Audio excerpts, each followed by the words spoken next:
Hello everyone. This is not a story for the faint of heart. Today, we will be stepping into the darkness of the most gruesome cases, where evil not only exists, but also leaves bloody and haunting traces. This is Real Gruesome Murder Cases, a series of true stories about murders that made the whole world shudder. If you are ready to face the cold truth in the gruesome corners of humanity, come with me to delve deeper into each case. The Rolodex Robbery. Last week, tragedy struck, and my home was broken into. I came home exhausted from work one day to see the glass in my door shattered, cupboards ajar, papers strewn about the floor. Naturally, I sprinted back outside and immediately called the police as my heart was attempting to shatter my ribs. Thankfully, the police showed up fairly quickly and cleared the house. Whoever broke in was long gone. The one hand. I was relieved, because if I had walked fully in and they were still there, who knows what could have happened. On the other hand, I had no idea who did this, and now it would require an investigation. Once the crime scene investigators cleared the house for me to enter, I took a quick inventory of what was missing. TV? Still there. Jewelry? Here. Computer. It's been accessed, but nothing was added or deleted. Any major items of worth were still there, but I still had one more place to look. I went into my kitchen and checked the false bottom in the cupboard underneath my sink. My heart splattered into the floor when I saw that the safe that I normally kept there was missing. There was a giant, gaping hole in the dust where my super secure safe used to be. "Officers, officers," I cried. "I know what's missing. I know what they were after." One of them flipped to a new page in her notebook. "Okay? What is it?" "My family's secret recipes. They were all in a Rolodex that I kept in a triple-locked safe that was hidden underneath a cupboard." The two police officers shared a look. "Recipes? That's what all this is about?" I took a breath. "Yes, I know how it sounds. You need to understand that my family has been the top champion in every local, regional, and state bake-off for the last 10 years. I come from a very long line of exceptional bakers, and I'm willing to bet that if it came down to it, someone would kill for these recipes." Neither officer looked particularly convinced, but they wrote down my statement anyway. "All right, Ms. Norman. We'll analyze our evidence and start on the investigation. We'll get back to you if we get some answers." The police finally cleared out of my house, and I was left with the wreckage of the break-in. For the next 4 hours, I swept, wiped, mopped, and tried to get rid of any sign that someone had broken into my house. In doing all that, I had time to think. Chances are, it'll be a while before I get any answers. If I get any answers, I might just have to take matters into my own hands. Pouring myself a cup of tea, I sat at my kitchen table, staring at my sink. Who would know where I keep those recipes? That's not a particularly obvious spot, and I haven't told many people about it. I haven't told many people about it. At that moment, I came up with a particularly genius plan, if I do say so myself. There are a select few people that are aware of not only my family's recipes, but also that hiding spot. That narrowed my suspect list down to 3 people: Julia, Angel, and Cameron. They're all my friends to an extent, but we met through a baking competition last year and bonded over our competitiveness. Normally, they're good people, but when it comes to baking, the gloves are off. I wouldn't put it past one of them to steal my recipes to give their holiday desserts an edge. Sitting at that table, I kept tapping my fingers in thought. The annoyance at both myself and the intruder settled deep in my stomach. I didn't mean for any of them to see that spot in the first place. I was cleaning up before they came over and had my headphones in, so I didn't hear them knock or come in. Honestly, them just coming in when I didn't answer the door should have been a red flag right there. Monsieur, I had just put the Rolodex away after returning a recipe to it when I turned around to find the 3 of them standing in my kitchen. After that, I should have just moved it. But at the time, I didn't think any of them would go as far as to break into my own home. I'm just glad my daughter wasn't home for any of this. Kate thankfully left yesterday to go a college friend's cabin for the week. I don't know what I would have done if she was here when the intruder broke in. Like I told the officer, people would kill for those recipes. Anyway, back to my plan. I figured that if I could get everyone together for a cookie swap, whoever stole my recipes would be almost certainly arrogant enough to try to outdo everyone else using one of them. Betcha they think that I haven't memorized every single secret ingredient that could distinguish those recipes. They would be wrong. The next day, I called all 3 of them, and we arranged for a cookie swap that Friday. I had 2 days to think about whoever is the most likely to steal my Rolodex and what kind of cookie I should make to destroy all of them. By the time the Friday of the swap rolled around, I had settled on an ooey-gooey, dark chocolate and peppermint cookie that had always been a hit of mine. What I hadn't settled on, however, was who the intruder could be. I had just pulled the last batch of cookies out of the oven when I heard the doorbell ring. I smoothed out my dress and put on my biggest smile before opening the door with the newly repaired window. "Hey!" I cheered. "Happy holidays!" Despite the freezing weather, they all smiled and greeted me in turn. I let them into the house and offered to take their cookies back to the kitchen. While they were preoccupied with discarding their bundles of layers, I snuck a peek at each of their cookies. Sprinkle-covered shortbread? Nope.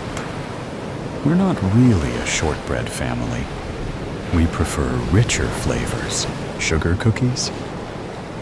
Like every family, we do have a classic sugar cookie recipe, but I can't be sure if this is it until I try it. Red velvet cookie with vanilla buttercream frosting. Now that sounds familiar. Unfortunately, I'm going to have to try this one too, to confirm. I grabbed the wine glasses and tucked the bottle under my arm to join my guests in the living room. For the first few minutes, we just chatted about small nothings. The weather, the traffic, how good the wine was, blah, blah, blah. So, Grace, what's new? Anything exciting happen recently? Angel asked. Do I tell them to see how they react? Or do I test their reactions by not saying anything? Nothing much. Work is busy as ever, and I'm just preparing for the holidays with Kate. Christmas shopping, decorating, the Christmas card. You know, the works, I tried to say, as casually as possible. Julia nodded along sympathetically. I feel ya. Between trying to get presents and wrap presents and fighting with the in-laws, who are staying with us right now, by the way, without asking first, I'm absolutely swamped. She sounds a little too busy to be breaking into my house. Congrats, Julia. You're at the bottom of the list. And you, Cameron? What's going on in your life? He took a sip of wine. A much calmer holiday season than you guys, apparently. Jason and I are having a pretty quiet Christmas this year. And unlike you all, I'm not 60 and don't send out Christmas cards. We knew he meant well, but we jokingly acted insulted regardless. Well, you should. What else is your mother going to cry over when you don't return for Christmas? Angel said. Probably the margarita that she'll be sipping on the cruise that she and Dad booked for the holidays, he retorted. I chuckled at that. It didn't, however, change the fact that he had plenty of time to break in to my home. Angel, you're up, I said. Work, study, sleep, repeat. She groaned. Nursing school is kicking my butt. Why did I think this was a good idea? Because you want to further your career and one day get the big bucks, Julia supplied. Angel groaned again and threw her head back. But at what cost? The longer we all chatted, the more disappointed I knew I was going to be when I found out who broke in. I keep forgetting how much I like these guys. I decided to rip the bandage off. All right. Now for the main event. The cookies, I announced. I grabbed the cookies and returned them to their respective owners. I'd like to go first, Julia provided, holding open her container of shortbreads. We all reached in and grabbed one. I put it up to my lips and took a bite. Crumbly, but not too dry. Sweet, but not overbearing. Still lacks a bit of flavor. Overall, for a shortbread, that's not too bad. Next up was Angel. We each took a frosted sugar cookie. Elegant design with the decorating. Not too dense, still flavorful, and no secret ingredient. Guess she's off the hook. Finally, it was Cameron's turn. I carefully took a nibble of the red velvet cookie, and right away, I could tell something was off. Well, this doesn't taste right, and the secret ingredient certainly isn't in here. Jason's on a bit of a vegan kick right now. Personally, not a fan, but I still thought I'd give vegan red velvet cookies a shot, he explained. I swallowed the cookie down. The things we do for love. As everyone took one of my cookies, I took a moment to think. No one had any of the secret ingredient or used one of my family's recipes. So, either they're not as cocky as I thought, or they didn't do it. As everyone finished their assessments of my treat, I prepared my next move. Actually, when I said not much was happening, that was a lie. A few days ago, my house got broken into. My family's Rolodex of recipes was stolen. I glanced over their faces. Dang it. Nothing but pity or shock. I'm so sorry. That sucks. That's awful. Are you okay? Thank you, but I'm fine. Wait. Why are you telling us this now? Cameron asked, suspicious. Well? All of a sudden, my phone started ringing. One moment, I stepped away into the kitchen. Kate, sweetie, what's up? Everything all right? I asked. Yeah, Mom. I just had a quick question. How much flour goes into the sugar cookie recipe? That was not what I was expecting her to ask. What? How much flour is in the sugar cookie recipe? I can't read Grandma's handwriting for this part. I took a breath. Honey, do you have all the recipes? Yeah. Sorry. I left the kitchen all a mess. I couldn't remember where it was, and Aubrey was rushing me. And I promised everyone that we would make our special sugar cookies. I left it all in the note on the door. By the way, did the Franklin boys apologize for throwing an ice ball through the window? All the pieces were coming together. It was my daughter who took the recipes and made a mess, and the annoying boys across the street that shattered my door window. My house hadn't been broken into after all. Her note just must have fallen into the puddle from the ice ball and gotten ruined, so I didn't see it. I felt a lot better knowing that none of my friends were to blame for this. No, they didn't. But I'll talk to them later. It's 2.5 cups for one batch. And when you add the secret ingredient, do not let them see. Understood? I told her. And please, don't take the Rolodex without asking me again. Sorry, Mom. Will do. Thanks. Love you. Love you too, I said. Before hearing the tone, I came back out to the living room, 20 pounds lighter with that new information.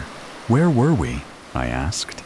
You were telling us why you're just now sharing the news that your house was broken into, Cameron supplied. I looked at my friends, who could be competitive, but deep down would never go this far, and I felt guilty for ever thinking they could have done this. Just to be dramatic, I suppose, I said. With that, they all smiled, nudging my shoulder. Angel said, "Well, leave it to you." I smiled back and took a bite of my own cookie. Secret recipes or not, I'm a dang good baker. Murder. Everything happened in a flash. I was just about to go to sleep when I heard the telephone ring. I used a rotary dial phone, which meant that I won't know who's calling me. I walked over to the phone and held it up to my ear. "Hello?" I answered. "Hello. This is the Glasscam Police Department. I am the sheriff of this town. You have been convicted of the murder of a person named Paul Smith, who was killed this night. I have sent a few officers to escort you to the department," the sheriff replied. Excuse me, but I haven't done anything wrong," I replied, stammering. "I was in my home during the evening."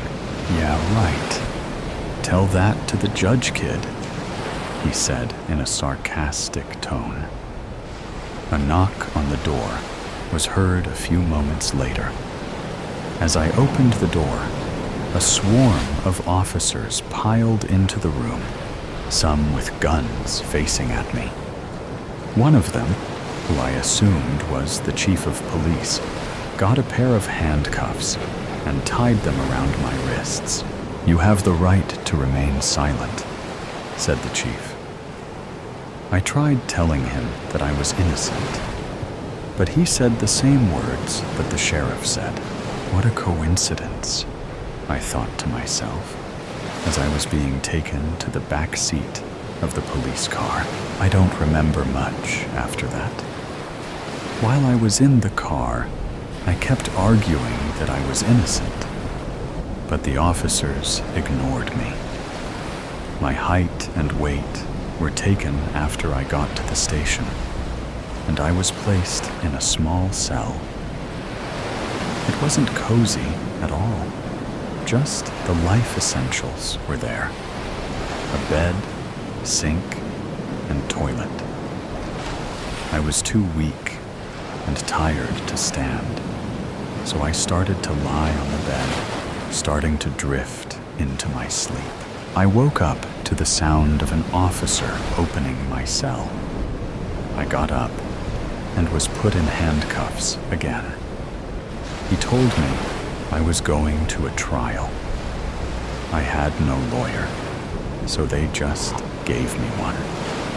From the looks of the lawyer's crinkled and dirty tie, his wild hair, and slightly broken glasses, I could tell I was going to lose in this trial. A few minutes later, a car came, and I was taken into the back seat. What felt like hours later, I was in front of the judge, who would decide my fate. Looking at the spectators, I saw a group of people in tears. I assumed they were the victims' parents. They saw me looking in their direction. They scowled at me and turned their heads in disgust. I couldn't take it. For all my life, I have never made any mistakes, so it would be unreasonable if I was accused of murder. Thinking about this made my head spin. After my testimony and the lawyer's argument with the victim's family's lawyer, it was time for the jury to decide. A few minutes later, the judge said the final statement of the trial. I only remembered a little bit. The accused, James Johnson, proven guilty, with no chance of parole, no chance of bail, can only be released until further evidence is discovered. This mumbo-jumbo is gonna take forever. Let's get to the point. James Johnson will serve a life sentence. Then the gavel was heard. Snug fit? The officers joked when I finished switching my shirt and pants to the ugly, bright orange prison uniforms. Cell number 13 was where I was headed, just when I thought I had the chance to be released. The number 13 blocks the tunnel of hope, I thought to myself in a saddened tone. I wanted to prove everyone wrong, especially my friends, family, and the victim's family. But now, That chance was disappearing every second I was in this building. My family came to visit every so often. Mother and my 23-year-old brother came to visit me every day. Father died when I was 12, a few years after my brother was born. Mother always told me that I was going to be proven innocent. Greg, my brother, told me that he will find evidence to get me out. I chuckled. Everyone knows that Greg hated using his brain for education purposes, but this time he had some hope in his eyes, which I never noticed before. Being beaten up by other prisoners took some time being used to. The food there was the worst. I couldn't be somewhere without at least one person watching me.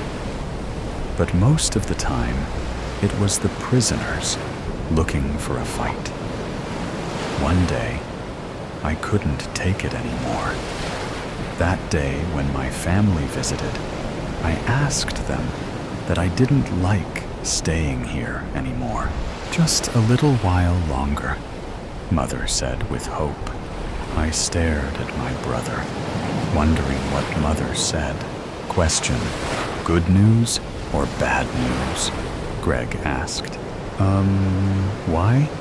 I replied. Just answer the question, he said in an impatient tone.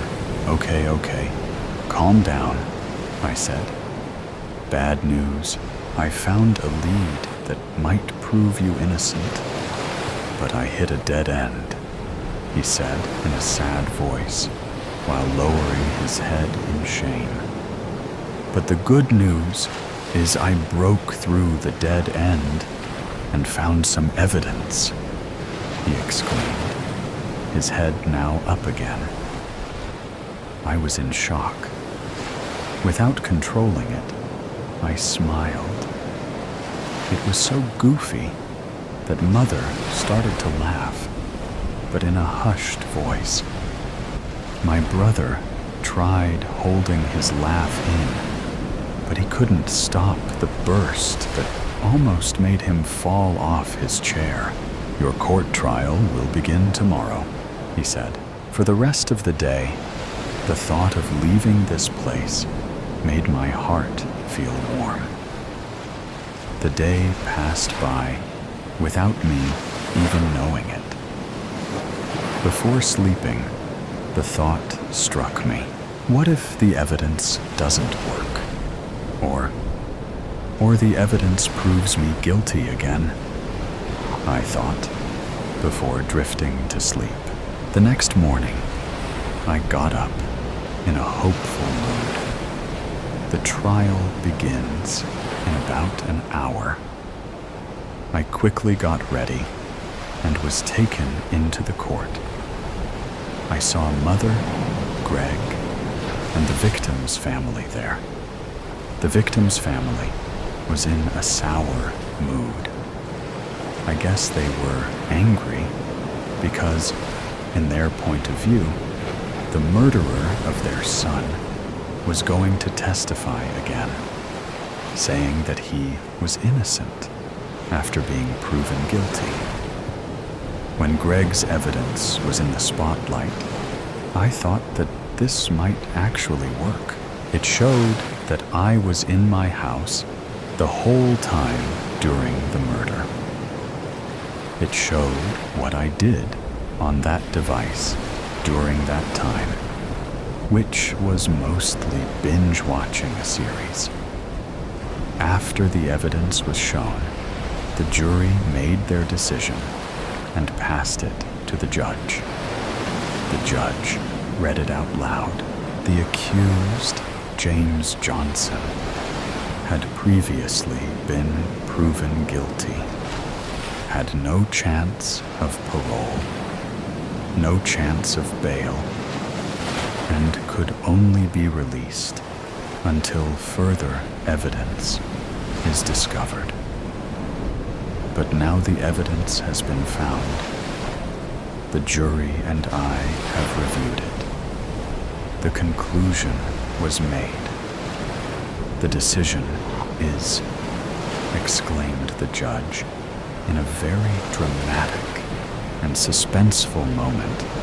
James Johnson is innocent. I was happier than ever, but didn't make any goofy grins this time. The victim's family nodded in sorrow and regret for making those rude faces at me. I was taken home, where familiar noises from the house and street filled me up with adrenaline.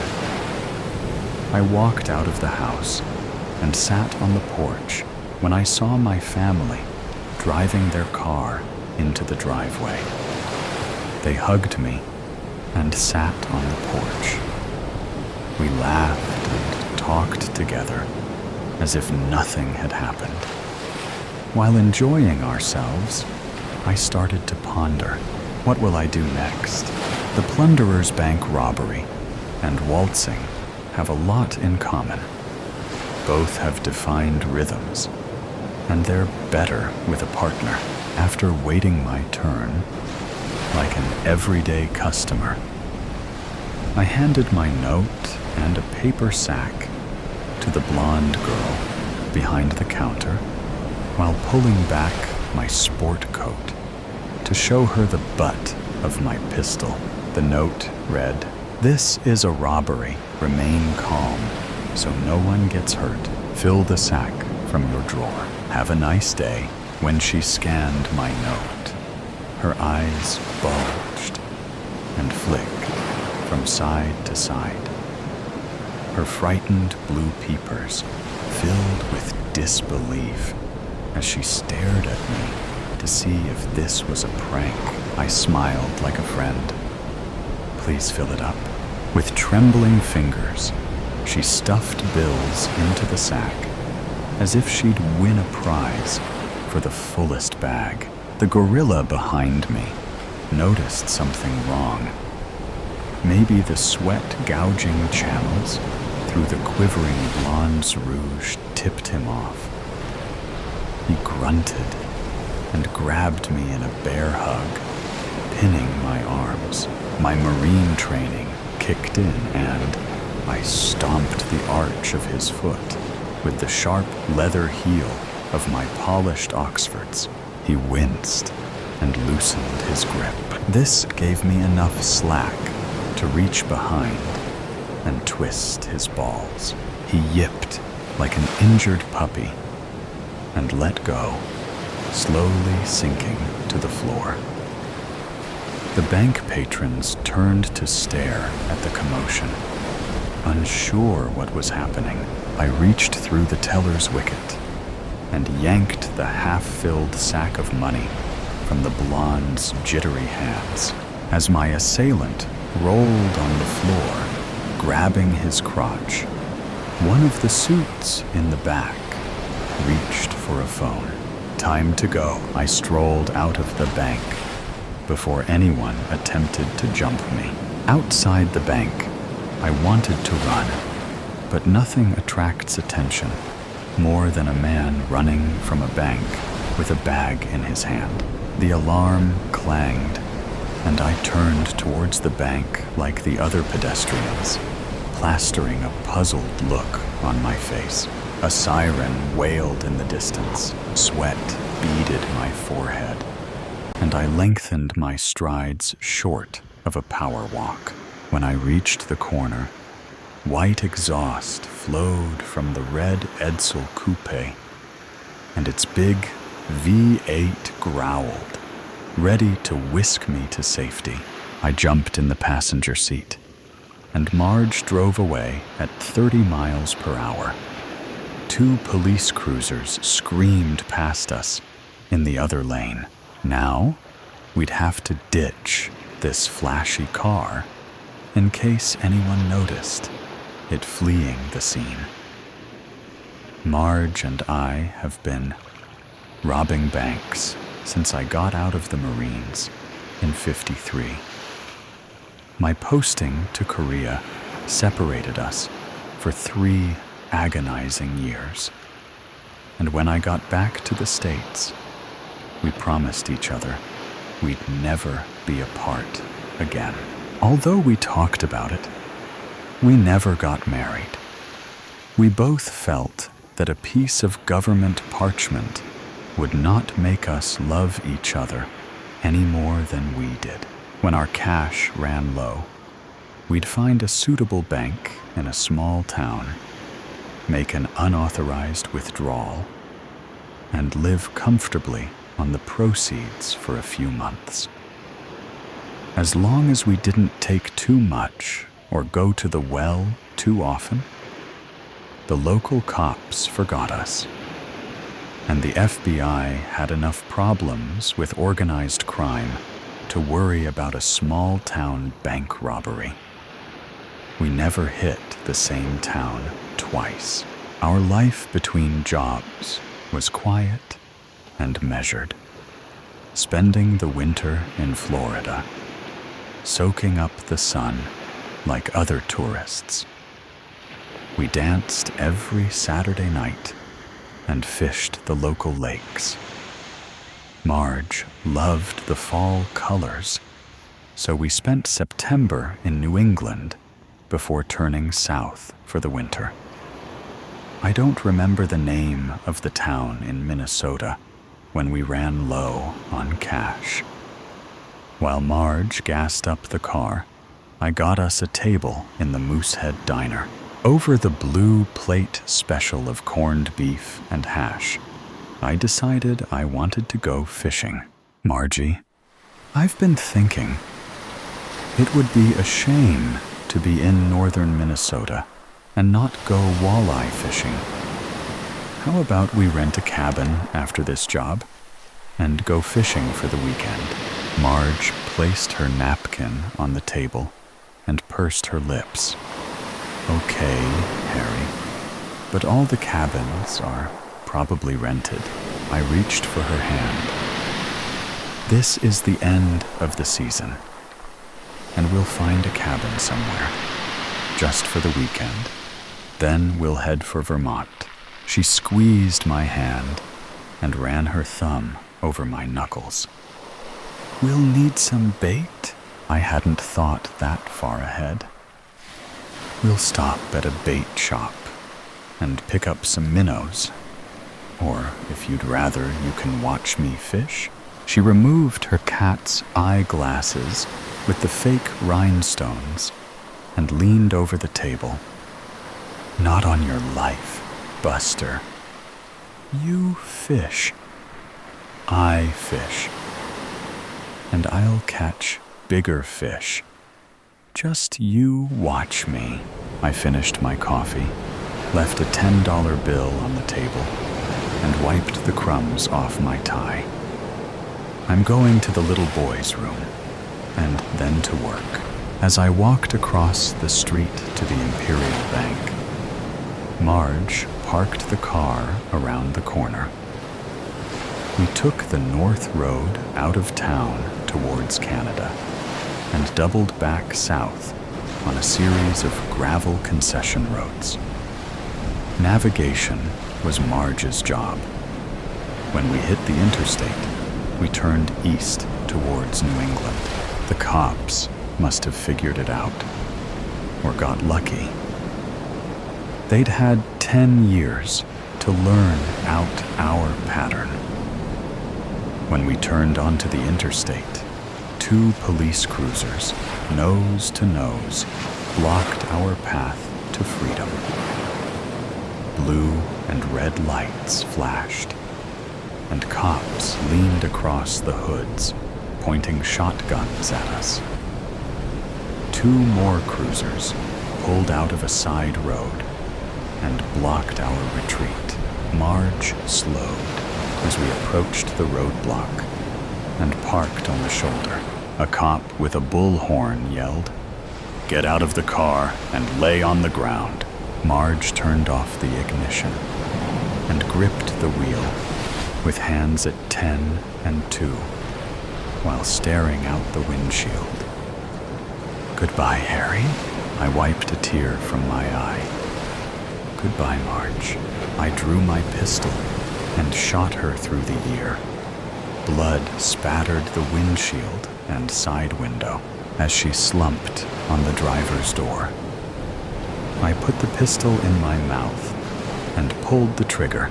Just another nameless victim.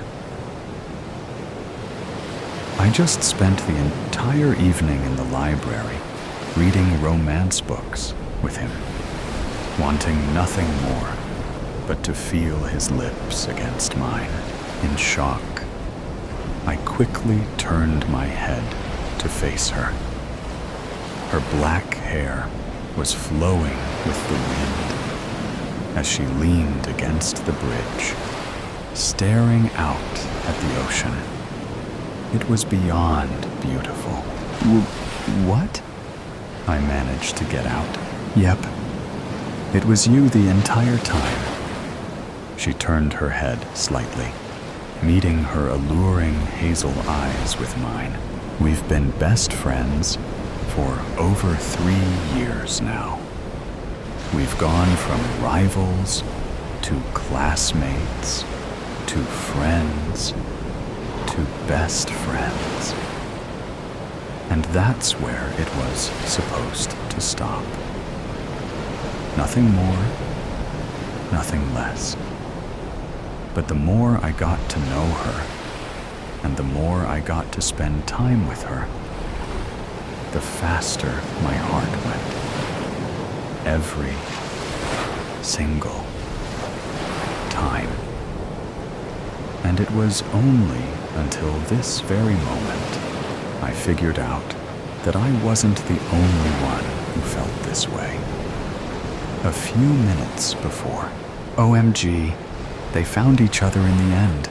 Now they'll get married and be together forever, she fantasized. It was adorable how oblivious she acted, as if the world was nothing but sunshine and rainbows. You realize they probably won't get together again, right? Stop being such a pessimist, Dill. They will figure out, and when they do, they'll be together again, and bam, true love at its best. I laughed. Together, we just spent 4 hours in the library, reading nothing but romance novels.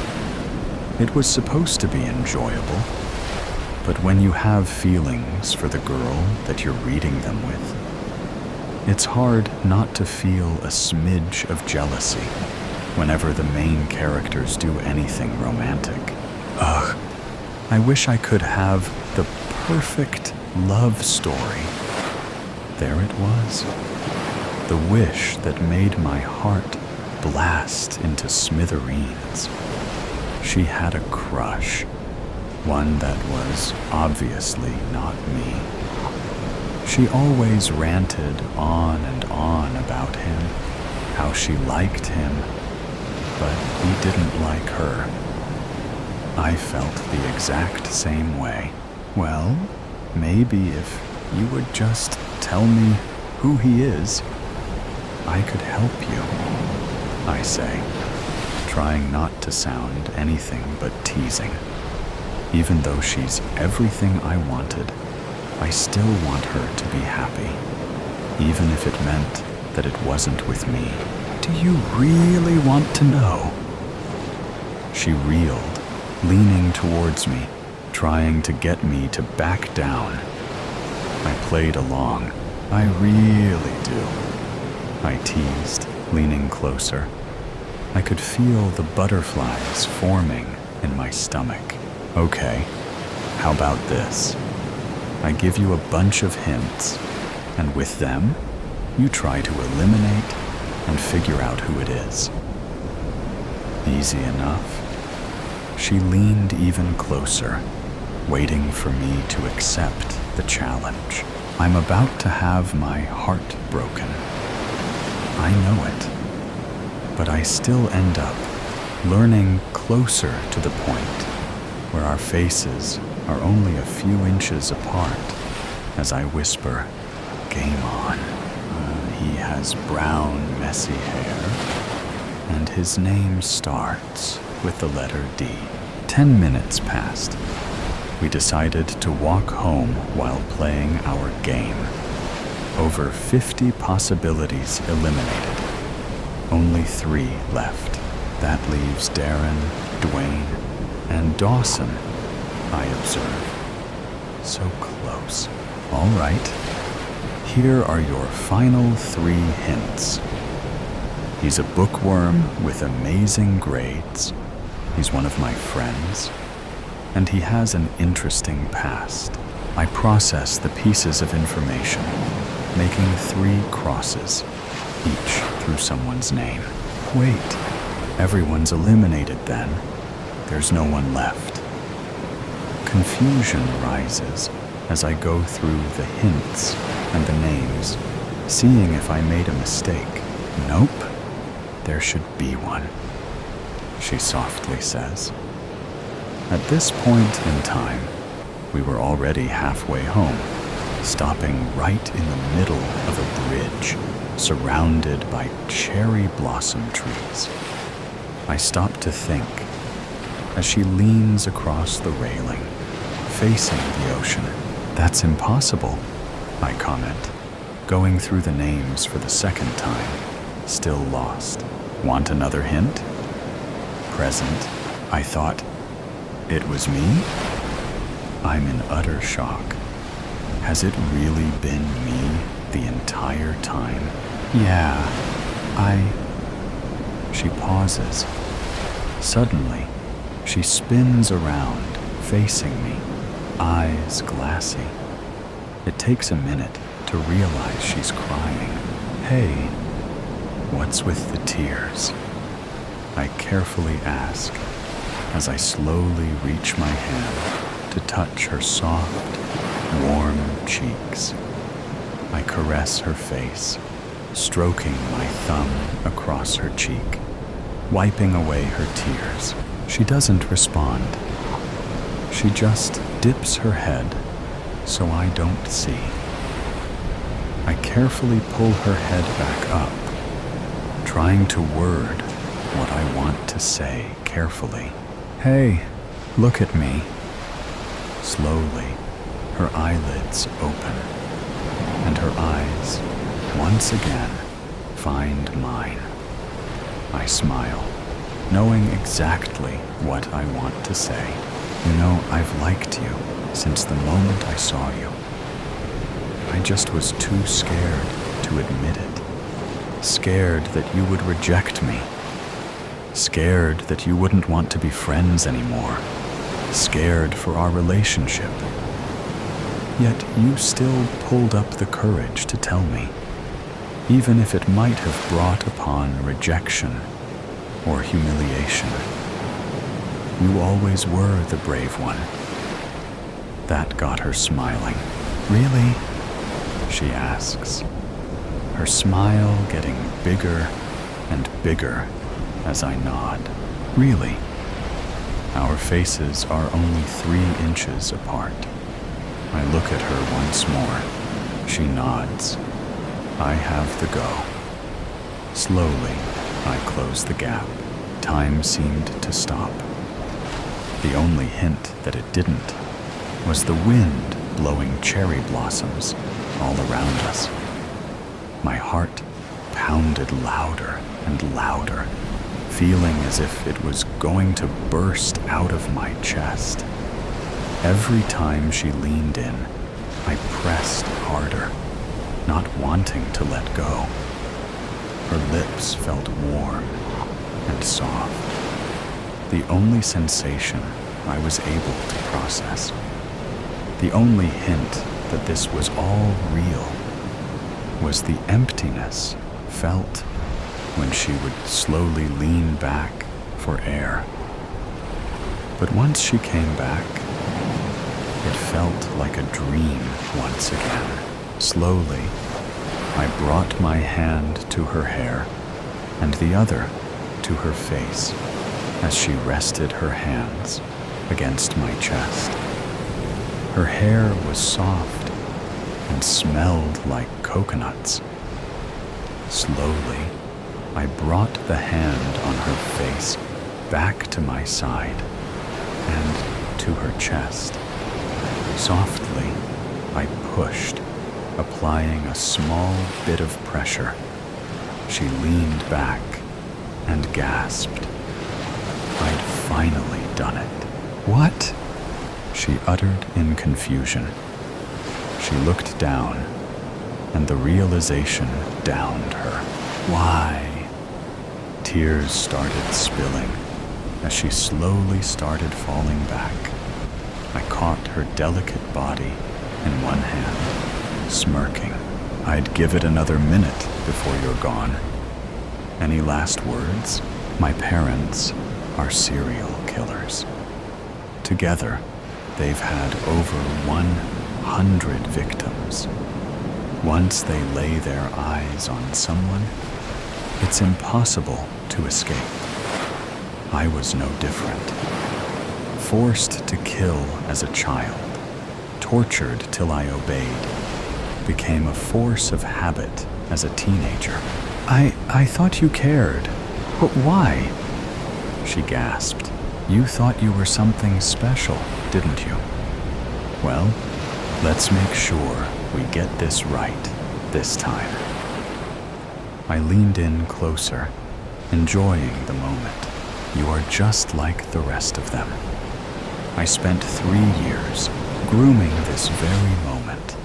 3 years trying to get you to develop feelings for me, only so I could kill you in the most enjoyable way possible." I take a slow, deep breath in, a sense of happiness and satisfaction taking over me. This girl has been the hardest target so far, but I've done it. I drove the knife into her. She gasped, trying her best to stay alive, but it was of no use.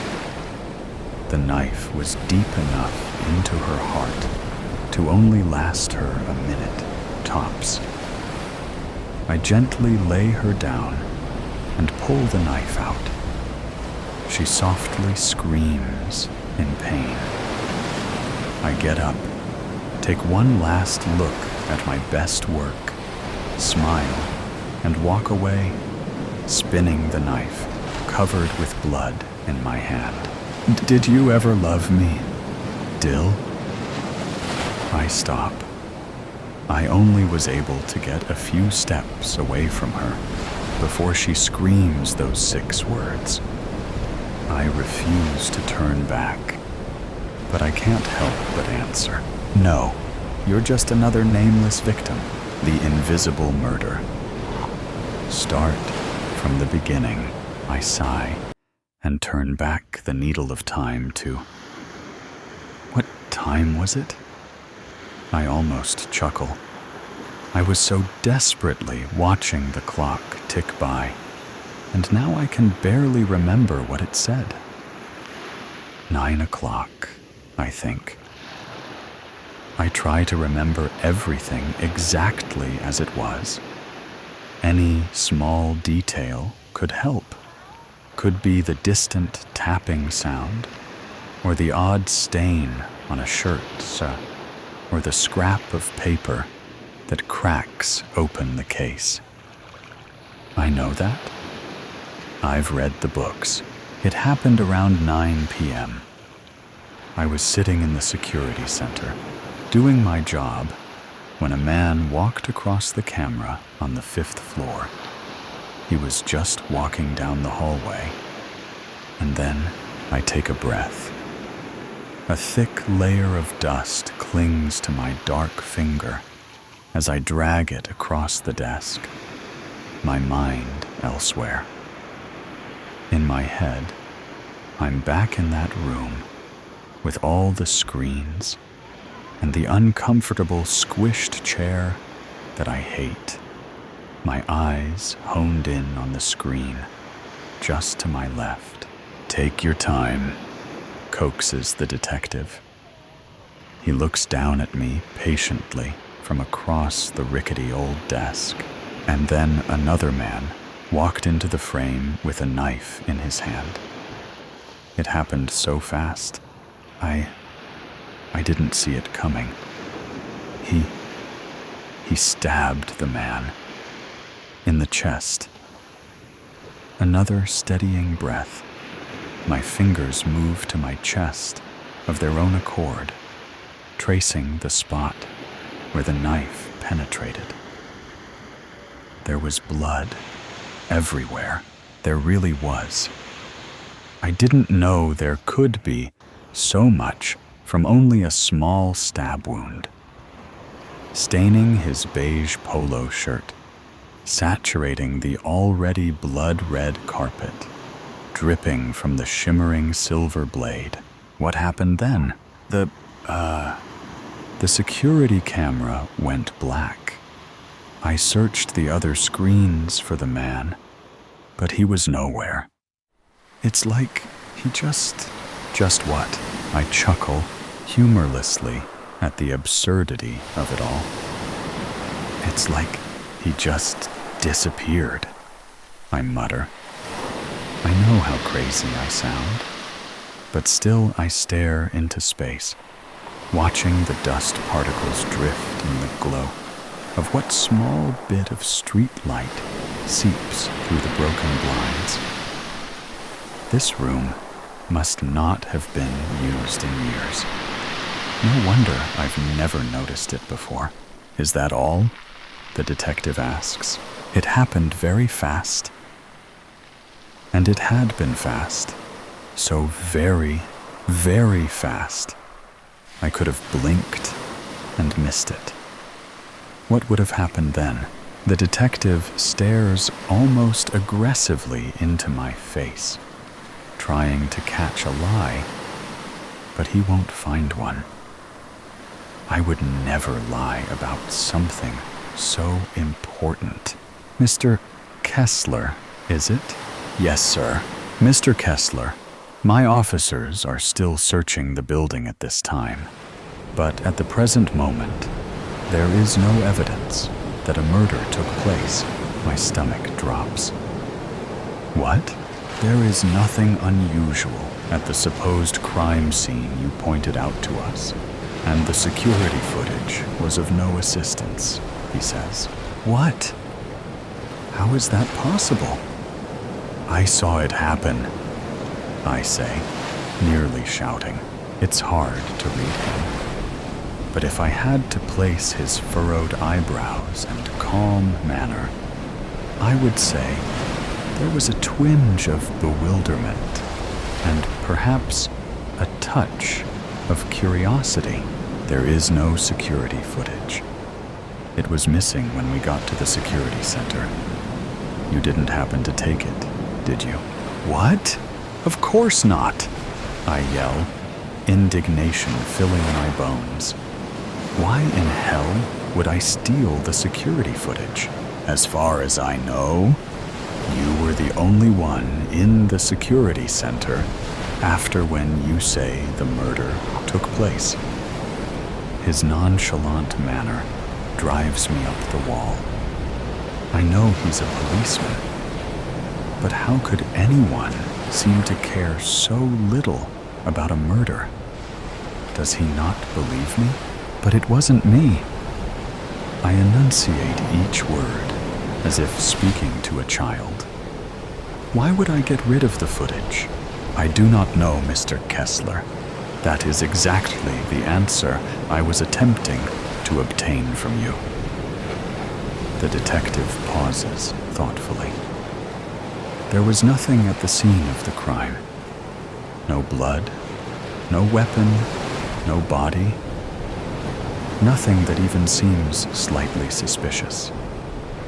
There are no missing persons reports of an elderly man in the city right now. The security footage you claim to have seen is gone. Yes, I know. You're a broken record. I roll my eyes, frustrated. Why do you expect me to believe that a murder took place in this building tonight? He asks, beginning to look annoyed and frustrated. I almost open my mouth to shout, but stop. With a start, I realize that it's a fair question. He doesn't believe me. Why would anyone? It seems so unlikely that a murder could have occurred in the first place, aside from my account. No evidence at all. Nothing except my word. And the detective has no reason to trust that. A new and cold fear rises inside me. Is someone about to get away with murder because I saw it? I mumble, unconvincingly. I only process how pathetic it sounds as it leaves my lips. Mr. Kessler, I am going to write in my report that this was a false alarm.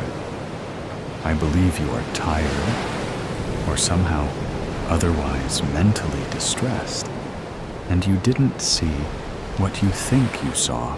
I don't know how to react. At first, I'm angry. How could the detective so easily disregard this? How could I possibly make this up? But the rest of me knows he has a point. It was a mind trick, Mr. Kessler. You're wasting my time and the time of all of my colleagues. He raises his voice, and it pulses with the kindling of anger. Go home. Get some sleep. Don't try to pull something like this again. And just be grateful you're not being charged. Now I know how to feel. I didn't try to do this. This is not my fault. And if there's even a chance I'm telling the truth, shouldn't they at least find out? The detective turns and walks toward the door behind him. But as he reaches for the tarnished golden doorknob, he hesitates. Do you recall what the so-called culprit looked like? He inquires, turning to face me again, with a look of sheer curiosity and maybe even a trace of amusement. What's wrong with him? Didn't he just say I imagined it? Why does it matter if you think I just made it up, detective? I say, feeling snarky. I can still charge you, I sigh, attempting to recall the man with the knife. Graying hair, black t-shirt, maybe 5'9". The detective frowns. Really? 5'9"? Yeah. Why? Come on, I look at least 6 feet. The detective chuckles. Oops, the dark night. A shadow of a figure was running in the dark. All around were tall trees, and only a small fraction of the moon's rays got through the canopy. The ground was a black void, with no difference between the dirt and the tree roots. A pack of wolves howled in the distance. With every gust of wind, the tree branches and leaves banged and rustled like a toddler playing with pots and pans. Under all of that was a low mumble, rhythmic, like a drum cadence, but ghostly in origin. The figure trips. Eli. The scene quakes. Eli. The moon disappeared. Elijah. Blinding fluorescent light replaced the woods. 13-year-olds Eli and Tyler were sitting in the mall food court, eating dinner across from each other. Eli's heart was pounding in his ears, and his hands trembled. Tyler put her hands on his. Eli, what did you see? Eli repeatedly blinked back at her, as the fog lifted from his head. "I don't really know." "Come on," she said, slinging on a side bag as she raised from her chair. "You can think about it on our way home. I don't want to miss the bus." Without a word, Eli cleaned up their table and carried the tray away. As soon as his hand was free, he reached for her hand. They walked away from the tables, with Tyler locking her arm from Eli's swinging. Not too many people were left in the mall. There were a few stragglers around the pop-up stands, but most were lacing their arms through jacket sleeves by the exits. However, two men, a twig-like one with close to the head African curls, and a log-like one with slicked hair, mostly to one side, didn't fit in either group. They stood off the side, away from everyone else, surveilling, looking for something. Their cookies and cream vibe didn't make Tyler divert their path. She was right until they stepped into their way. "Excuse us, Tyler Woodlock and Elijah Krieger?" the twig one asked through a British accent.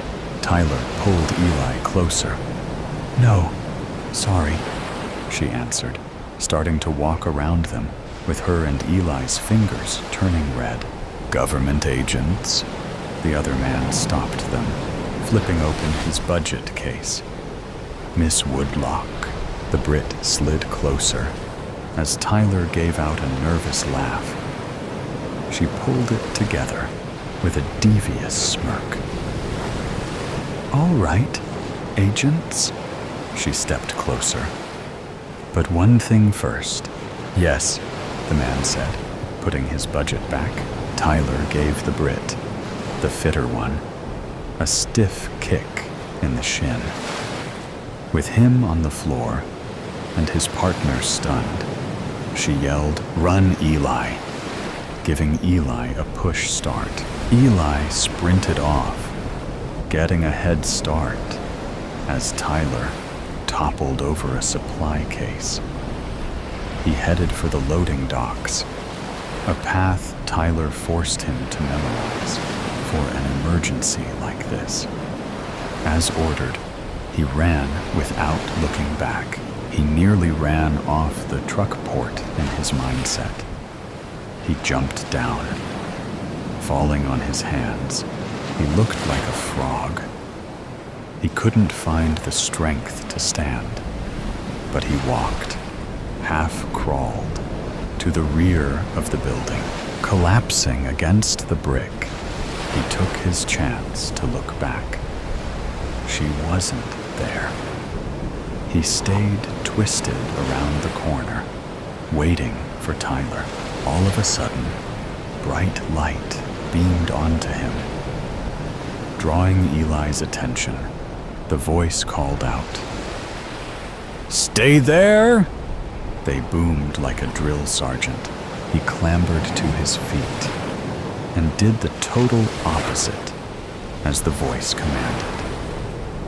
A stampede of boots followed Eli as he jotted into the wooded area on the other side of the loading lane.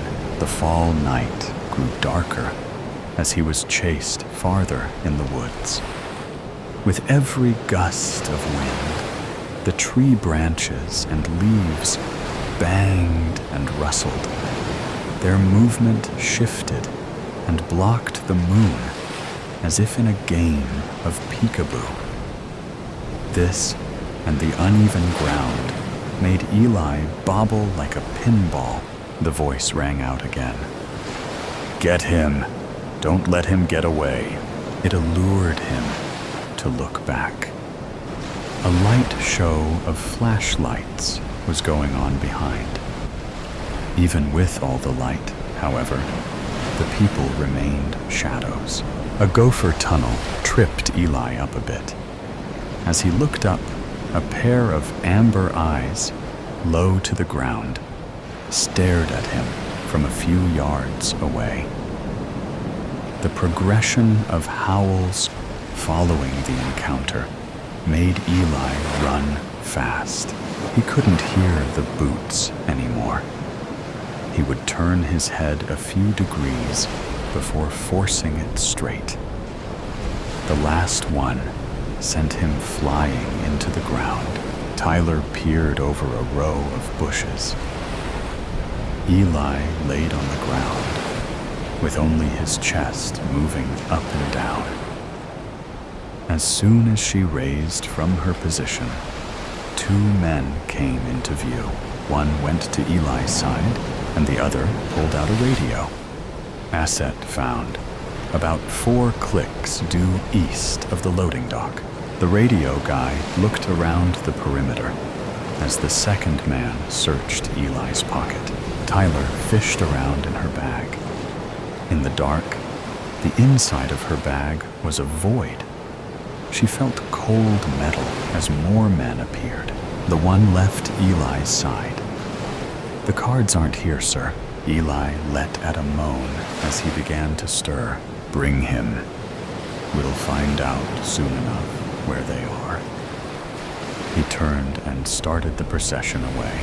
Radio and Pocket Man gave each other a glance before Pockets threw Eli over his shoulder. The remaining men followed. Tyler took her hand out of her back. She fell to her knees, with her hands on her face. As the first tears started falling, she wiped them away with her fists clenched. She ran back to the mall, heading towards the parking lot.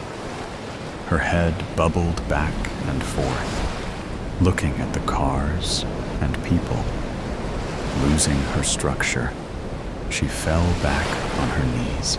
She started crying again, right before her ears perked up. Snapping her head around, she saw the 2 agents from inside. "We lost, ma'am," she heard the agent who threw his badge in her face. They were ready to run. A grin grew across her face. She spined back, with her attention being grabbed by the rear of the car she fell in front of. The license read, CA exempt 387690. She had seen enough of those when the police raided their Romani dwellings. The odds of that being their car, she didn't know. Not did she know the odds of them automatically unlocking it far enough away that she could climb into the trunk before they were close enough to see. The 2 agents and their unknown guest arrived at their motel on the outskirts of town almost an hour after Eli was taken. The building wasn't too big, just 2 rows with 8 or so doors each. Behind each were a single room and a bath. The agents went first. Tyler waited until she couldn't hear them anymore before pushing out the back row cushion. Sitting on the floor of the car, she watched as they entered a room with the number 6 on the door. She opened the door carefully so she wouldn't hit the next car. In the same manner, she closed it without a sound. She strategically stepped as she reached back into her bag. After peering into the room's window, she saw the 2 agents with their backs to the door. There seemed to be nothing but a wall in front of them. But that didn't bother Tyler. She walked right in and pulled her hand out of her bag before slamming the door shut. The agents jumped if shots had been fired. They found that they weren't too far off.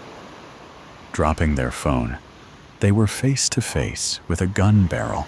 "Hello again, miss." "Woodlock," one agent said, through his British accent as they snuck for their weapons. "Don't patronize me," she said, cocking her gun. "Do you think you can pull yours before I shoot the both of you? I've already proved I have grace under pressure." They both bring their hands forward. "What do you want?" the other one asked. "Well, Agent Vincent Petrov, I'm thinking about a trade."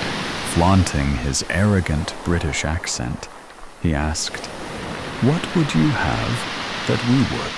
Cutting him off, Tyler pulled out a deck of tarot cards. "Really, I might be a child, but I'm not an idiot." "That still doesn't answer my question," Vincent said. "I want Eli back." "Excuse me, even if I believe for a second you're not with the men who took him, you bring him back to me, and you get these no-so-meaningless cards, and we all live happily ever after." The agents gave each a glance. "Let me make this easier. You do this, or I shoot you, and go on my merry way."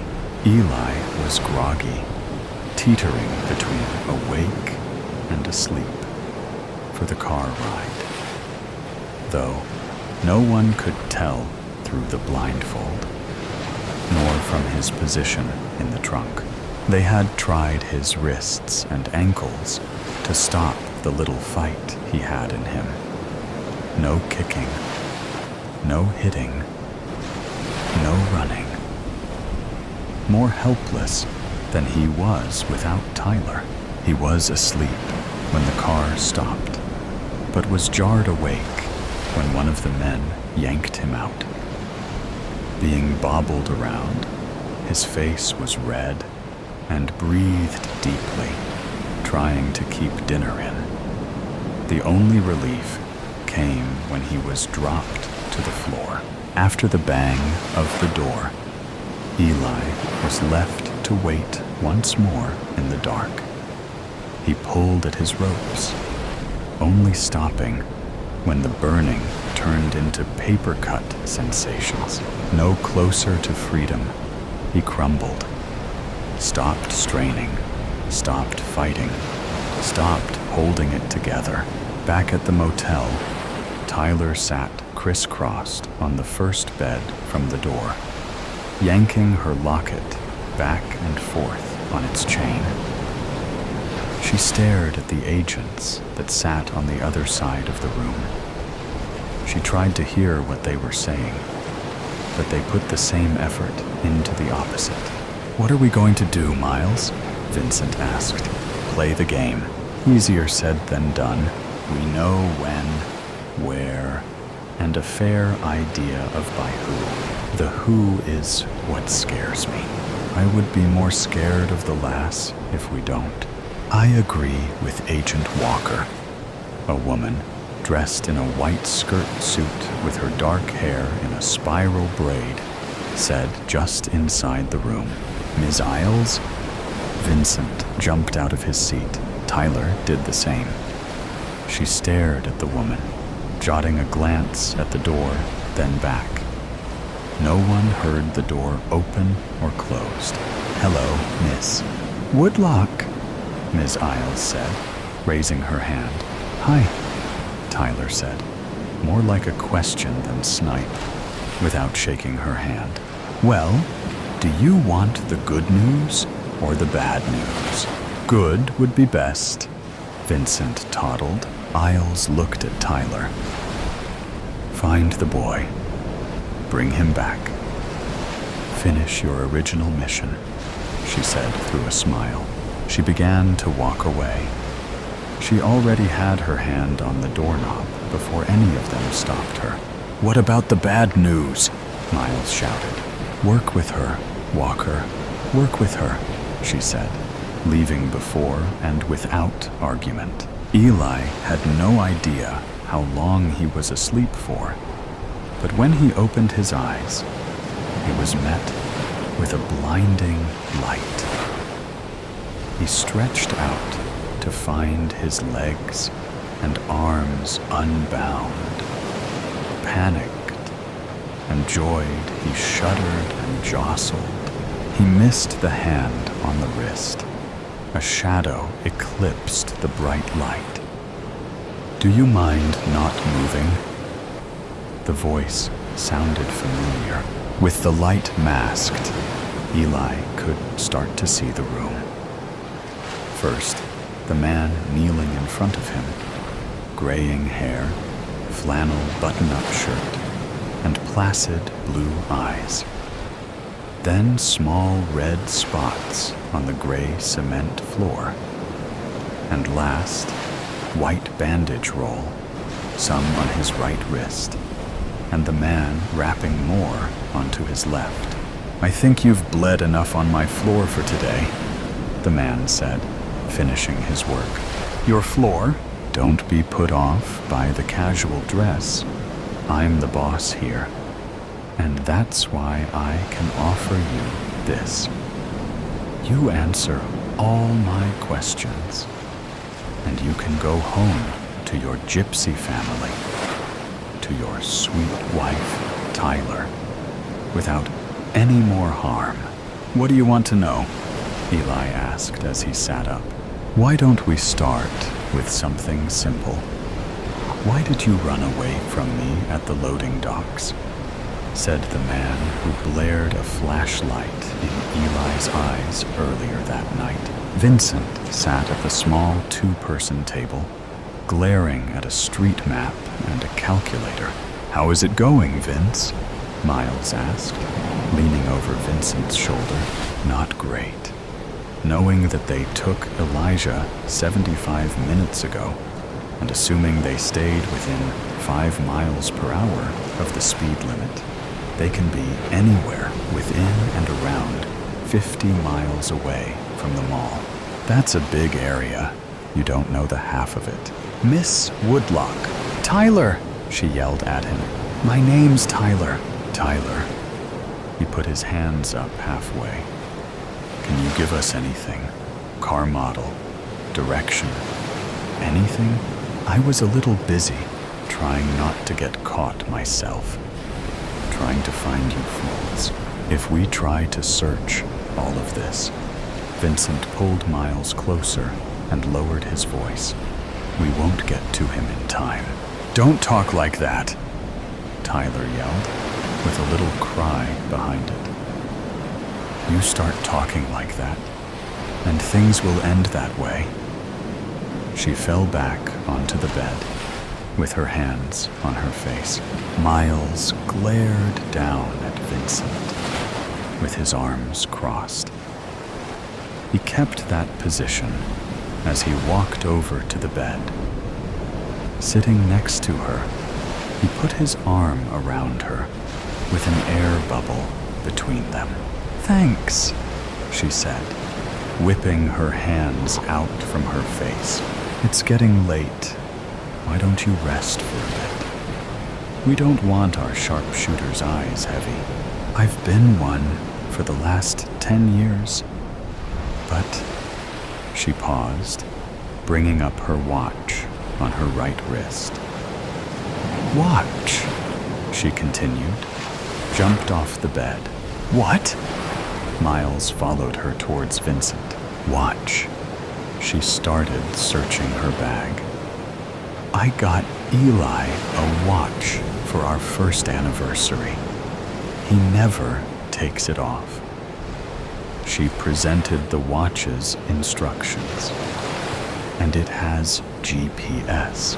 Anniversary?" they asked. During their time together, the man asked Eli an array of questions. Most about trivial personal things to get Eli relaxed and uncoil from his balled-up position. It was working, too. He was as relaxed as if he was home. His eyes glassed over as the questions droned on. The room faded away. A dark place appeared. A spotlight shines on the center. A glint of metal moved in from the bottom. A gun, revolver, a white hand, a flannel sleeve. The hand snapped the bullet holder back into the gun. It aimed. Destroying the image, the shot fired caused Eli to scream and hold his ear. His ears were still ringing when the man tried to calm him down. Eli saw what he expected was on his own face, on the man's. The man removed Eli's hands. His mouth moved, but Eli couldn't hear it. He yanked himself away. "Why are you asking me all these questions? What do you want?" The man had a blank face. He opened his mouth, but nothing came out. After straightening his shirt, he said, "You have something that belongs to me." "I don't have anything." Eli shuddered. "Not now, but..." He exhaled heavily through his nose. "Tyler gave you something. A set of tarot cards." "I don't know where they are," he stuttered.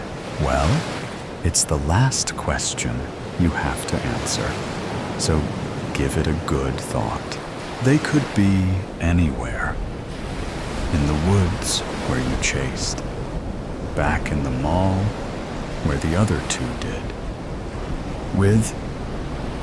he said, trying to put the brakes in his mouth. "Sir, you know where they are." No, I don't." "Yes, you do." He pulled a gun from his back waistband. "Tell me." Eli's mouth opened, but the only crashing noises came. The sound made both of them jot their attention towards the door. The man gritted his teeth. The other two. Staring down at his gun, he weighed it in his hand before bringing it down on Eli's head. Eli fell to the floor again. The last thing he saw before the backs of his eyelids was the man's black shoes walking out the door. The black gave away to wisps, at first merging into cacti and sand. They whirled by through the view from a car window. Tyler sat on the opposite side, smiling back. In the front seat sat Miles and Vincent. The whole picture felt loving and had a dream-like glow. It faded into a face full of fabric. Before he could freak out like his earlier ones, a hand touched his shoulder. "You're all right now. You're safe," Tyler cooed. In a quick movement, Eli raised to hug her, nearly bringing them to the floor. Regaining her structure, she hugged back. In their embrace, Eli missed Miles and Vincent standing off to the side, smiling down at them. The chants of a half-dead man and Dr. Jane White sound filled the living room as Jane struggled to find her TV remote. Soft pillows scattered all over the carpet, leaving a minimal space for Jane to stomp around angrily. She never liked the white sound. Haunting as it is, Jane tried to calm herself and collect memories of where she placed her TV remote. Her hand slips into the crease and the fold of her sofa, grasping at the empty space in between. Jane moved her hand slowly to the corner of her sofa, and her hand finally hit something. She grabbed the object and surprised when she saw it was her remote, aging with the dust that have reside inside her sofa relieve, welcome her as she turned the TV off. Something heavy still tugging at her mind. If she hadn't been working so late, she might not miss her favorite show again this week. A soft tune started to pull her way from her tired mind. Jane rise to find her phone. Ugh, again? Why do I keep forgetting my things? Her lovely mother would be laughing at her for such silly behavior a doctor can have. Jane suddenly misses her. It's been 5 years since her mother passed away. Yet her laughter and smile still here with Jane. She hopes it will never fade away. Jane lifts her foot carefully to walk between the messy pillows, focusing herself on the tunes from her phone. One missed call had waited for her before another call struck. Jane was shocked that her cousin was the caller, for it was highly unusual of Charles to call late at night. Wave of panic came knocking before Jane braced herself to pick up the call. "Hello, Jane?" Charles's voice was shaky. Panic surged through Jane completely. "Charles, are you okay?" Jane started to walk away from her living room. I need help, Jane. Can you come to my house right now and bring your medical bag? Please, Jane." A lightning strike her heart, and Jane ran to her room upstairs. "I'll be there. Don't worry, Charles. You're going to be okay." She hated to ask questions, especially the ones she knew she won't like the answer. Charles have a dire reason why to call Jane that night. They were close when they were kids.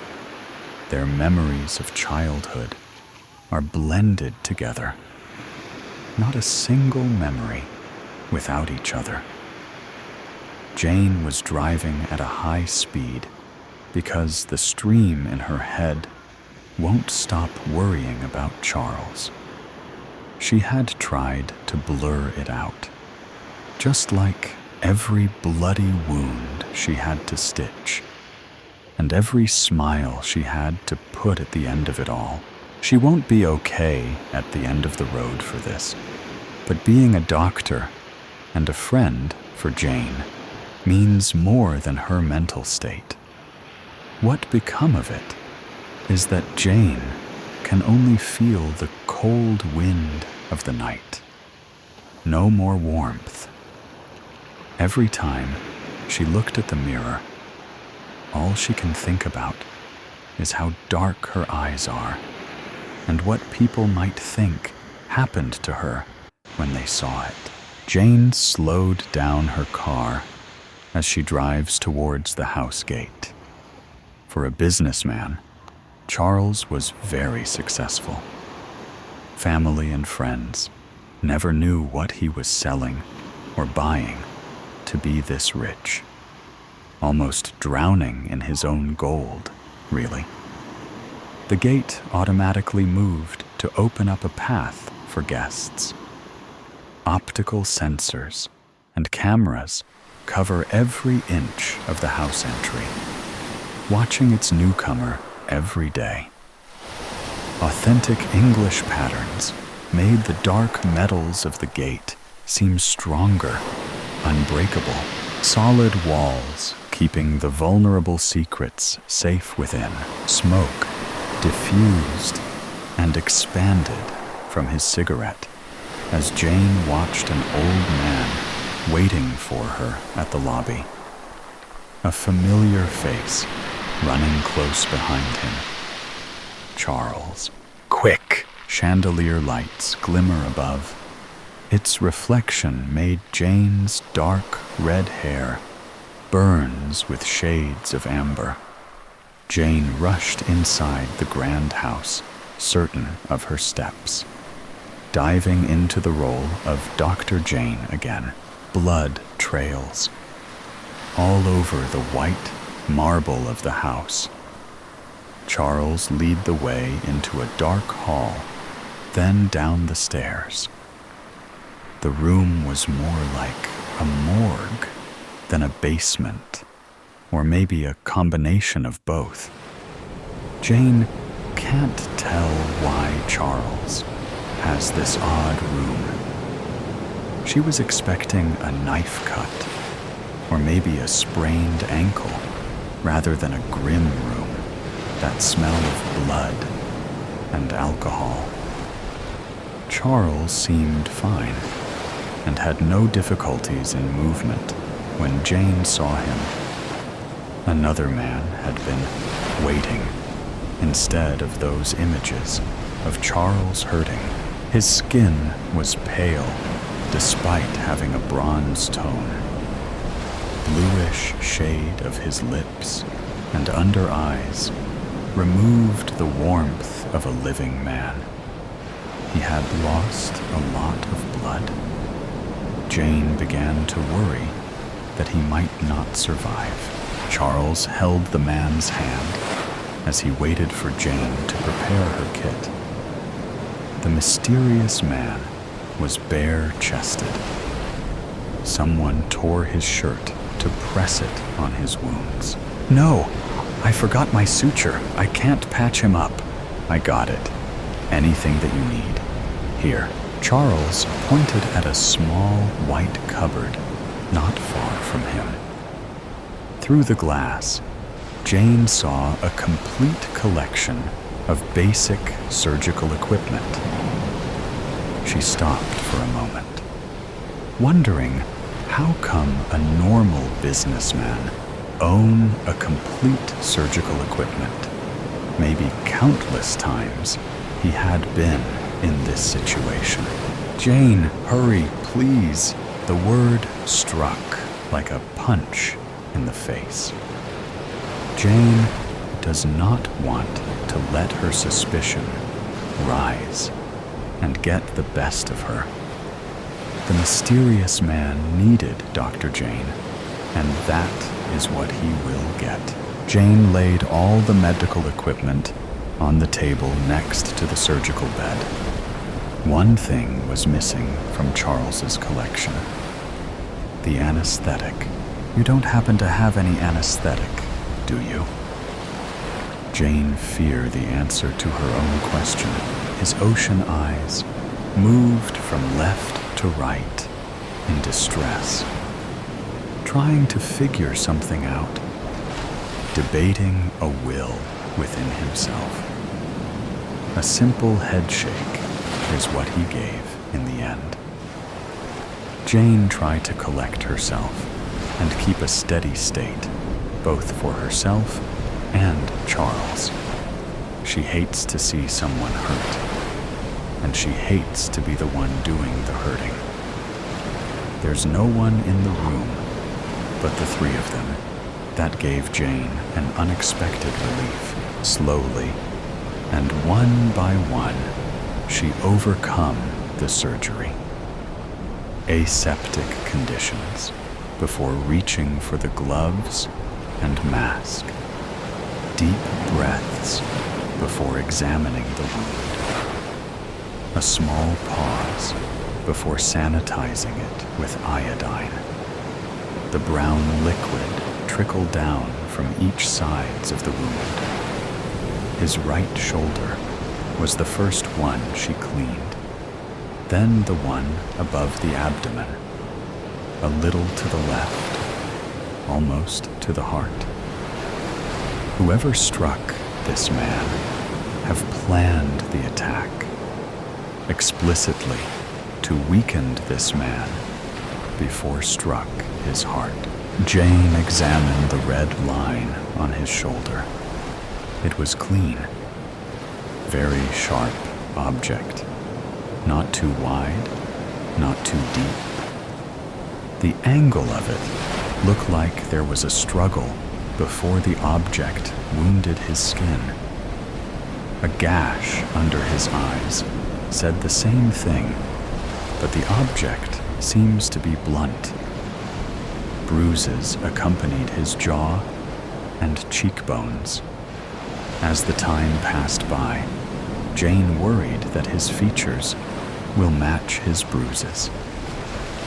If she can be fast enough, maybe this man will live. Jane started to understand the rhythm of Charles's breathing.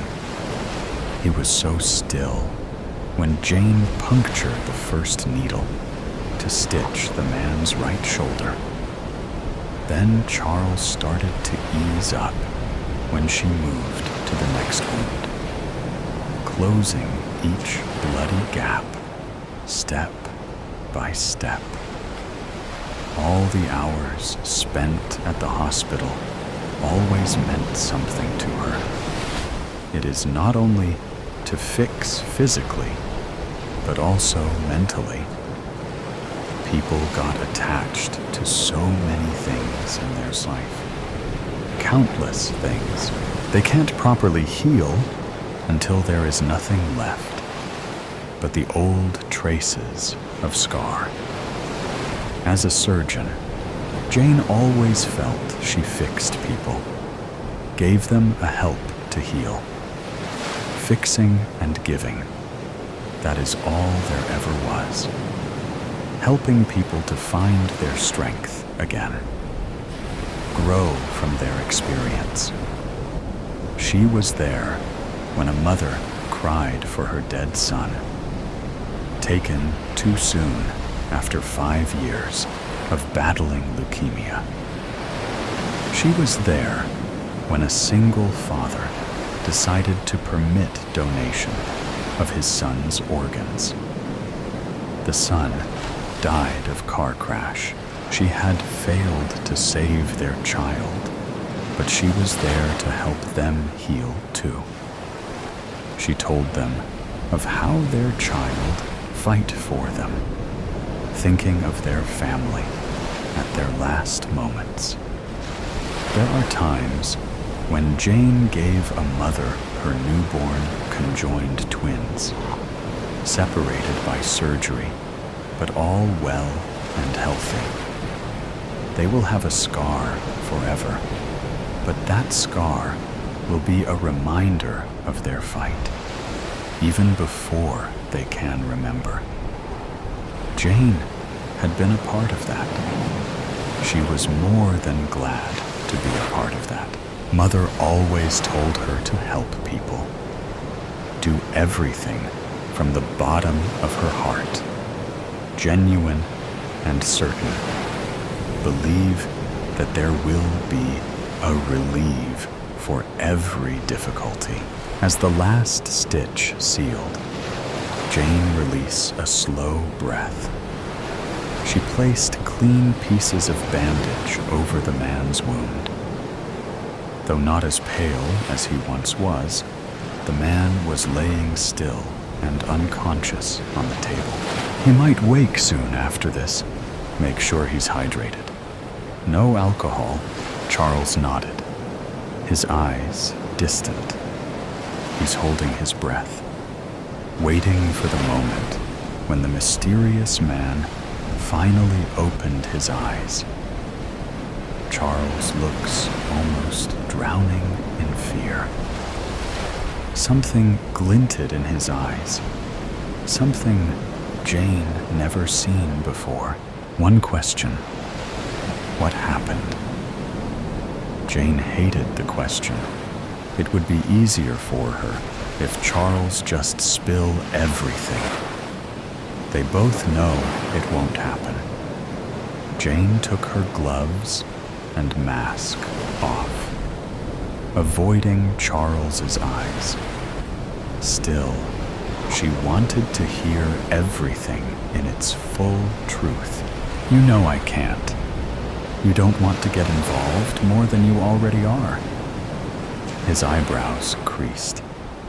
Anger and regret rise up in him at the same time, waiting for Charles to open the door and release them. For so many reasons, he deserves to feel that way tonight. Okay, it's obvious, Charles. Her eyes darted to him.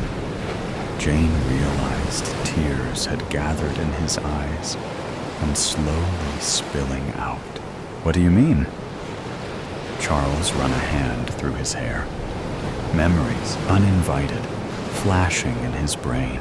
If you're going to play game of secrets, so be it.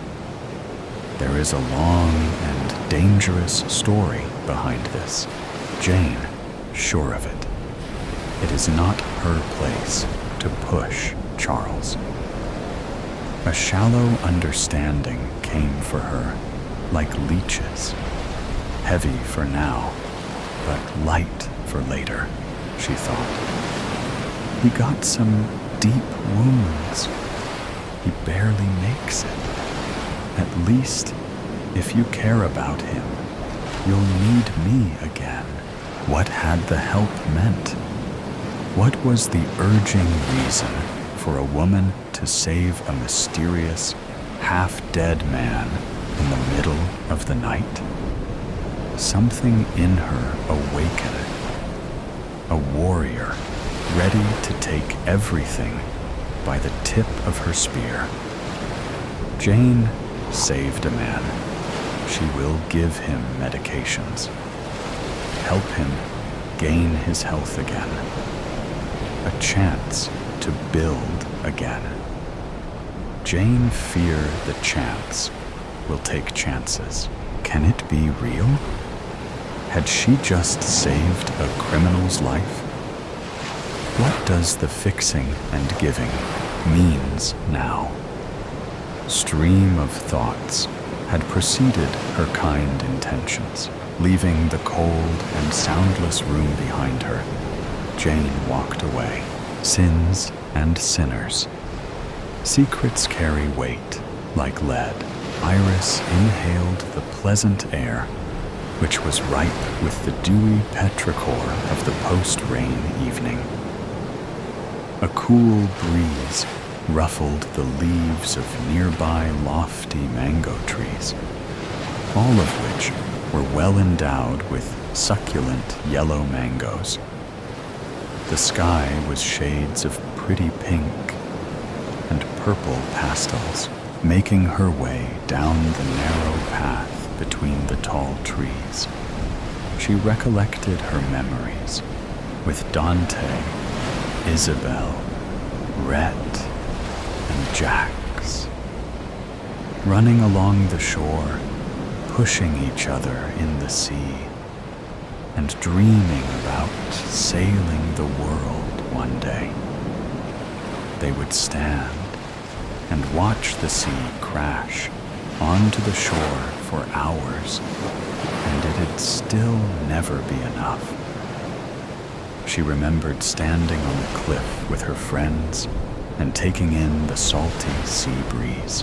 When the sun would set, the vast body of water would reflect the warm colors of the endless sky, and there hadn't ever been a more beautiful sight. She'd gaze at it for hours, fantasizing about unending aspirations and dreams. Iris traced the carvings on the trees she used to very much enjoy making, with scraps of metal and pieces of wood she mysteriously found every day. She suspected it was Jax, always doing these little things for her that could brighten her day. He could rarely say no to her, which led to them being part of quite questionable activities. She'd once said that she wanted to visit the yearly carnival on her birthday, and the next day she found the gleaming golden entry tickets of the carnival on her bed. She didn't really question where he got the tickets from. since they cost a lot, and he wasn't from a rich family. But she did remember him mentioning a friend who owed him a favor. Isabella and Rhett had been so jealous that day. Iris giggled, recalling the look on their faces as she ventured further on the narrow path between the tall trees. The pastel-colored sky started to fade away into the dark shadows, from dusty lilac to indigo, and from indigo to inky black. A cool breeze blew, ruffling the leaves of the nearby mango trees, which were swaying to the notes of the wind. Iris shuddered, feeling the wind on the bare skin of her arms. She had half a mind to spend the whole night there, but even she knew it wasn't the best decision to invite the dangers lurking in the dark. Too lost in her thoughts, she didn't notice where she was keeping her foot. Instead of stepping on the hard rocks and stones, she stepped on the muddy soil. Her eyes went wide as she tried to grab a stray branch in hopes of regaining her balance. But down went she, and the stray branch, with a thud. Dear Lord, things just can't go right for too long, is it? Iris internally screamed. Holding on to the bark of a nearby tree, she got back up on her feet with much difficulty and brushed off the dirt from her limbs. She looked up at the night sky, where millions of stars were in close clusters. But the full moon blazing in the sky was even more beautiful than the stars around. She smiled as she thought of the days she and her friends used to gaze at the moon together and talk about a fictional world that was everyone's personal paradise. Sadly, growing up had burst her bubble of believing that she could ever live in a place where the sky met the seas. With a sigh, she looked at the rich brown soil, padding around to look for her phone. Walking around in the mud, leaving her footprints behind, she heard a satisfying crunch. A shiver ran down her spine, and she visibly shuddered. Believing that the sound was of her own footstep, Iris took a step backward and crouched down. She started digging around in that area, throwing away the twigs, leaves, and lumps of soil she came across, till she felt something papery. Scrunching her brows, she pulled up the small piece of paper from the ground and held it in her hands. The paper was tattered and torn from the edges and dust-laden with a tint of yellowish tan. She blew air onto it and wiped off the remaining dirt on her white blouse, leaving behind an unlovely stain. It's not like it is clean anymore, to begin with, Iris huffed. Squinting her eyes and looking closely at the paper, she realized it was a photograph of a younger version of Rhett, Jax, Isabella, and herself. Huge grins showing their crooked teeth and resting their arms on each other's necks. Those wonderful memories came rushing back to her. But the small smile on her face vanished as she remembered how her wonderful childhood had a terrible turn of events. Chartusa. Rhett had always been the golden child in their circle, However, he did have a mean streak to him. Envy rolled off him whenever someone else outdid him. Over the years, harmless cursing turned into aggressive shoving, pushing, and malevolent acts driven by hostility. He was at the point where he used to be jealous even when Jax, Isabella, and Iris used to hang out in pairs sometimes. Isabella called it a phase of extreme insecurity. Perhaps he felt that his friends wouldn't want to hang out with him if he wasn't the best. Perhaps he believed the quote, "Either you're something or you are nothing at all," a bit too much.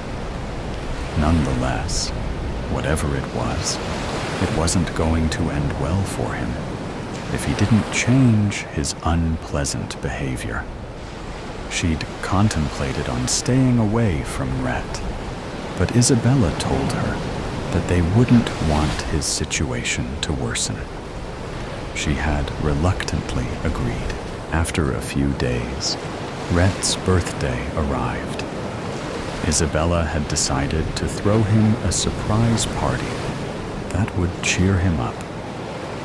Iris and Jax helped her decorate, and all of them awaited Rhett's grand arrival. Grand was an understatement. Rhett had arrived, reeking of strong alcohol, ignoring the presence of Isabella and Iris. He headed straight towards Jax and held him by his collar. His lips curled in disgust as he uttered some unmentionable words. Processing the enormity of what just happened, the girls ran towards Rhett to pull him away from Jax. But Rhett already managed to land a punch on the poor guy's face, escaping the grip of Isabella and Iris. He kept on punching Jax till his knuckles were bloody. Horrified, Iris grabbed the nearest object which she could find, which turned out to be an iron-made decor, and slammed it against Rhett's head. Ceasing his torture on Jax, he brought his hand towards his bleeding head and caught a few drops of blood on his fingertips. He felt lightheaded as black spots started appearing in front of his eyes in the cold silence that followed. All of them could almost hear Rhett's last heartbeats as he closed his eyes, took his final breath, and fell on the floor with a loud thud.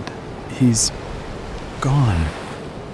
Isabella broke the silence, her eyes void of any emotion. "I'm sure he's in a better place now."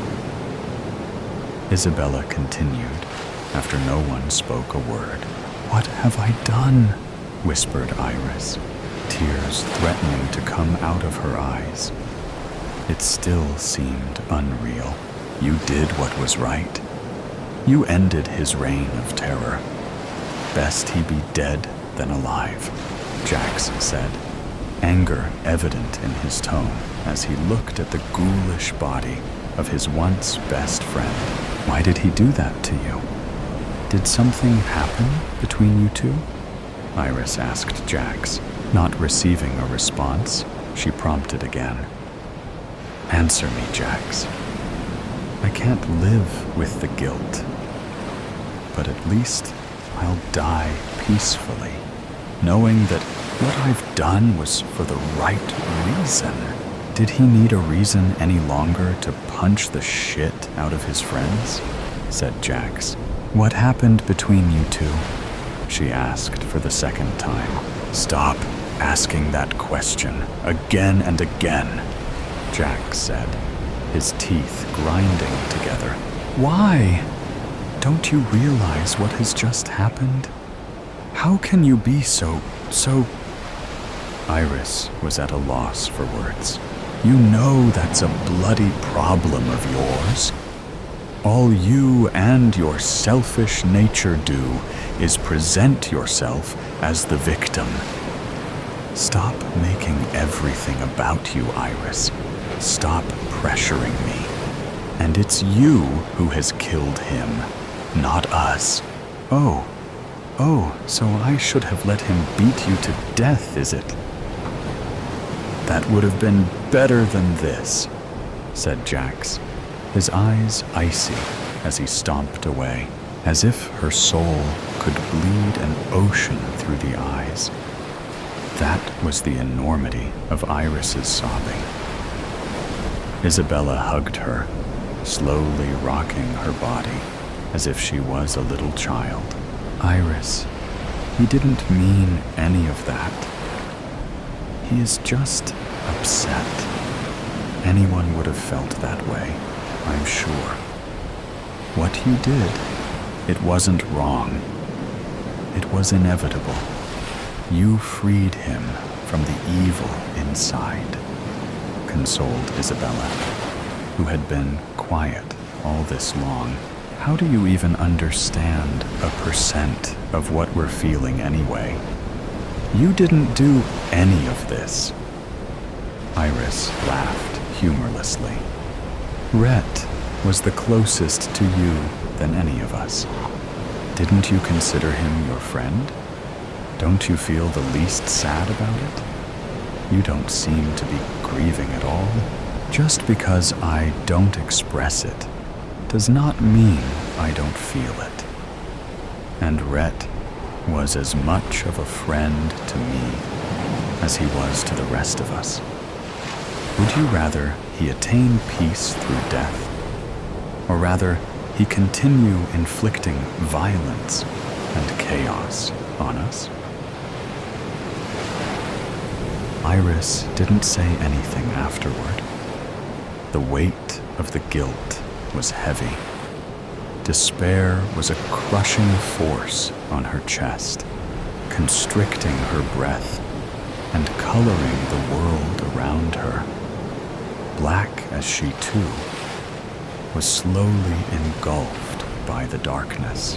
Chanterelle. That is exactly how a tragedy like theirs breaks one's heart, making one believe that the ending might still be happy until the very last minutes.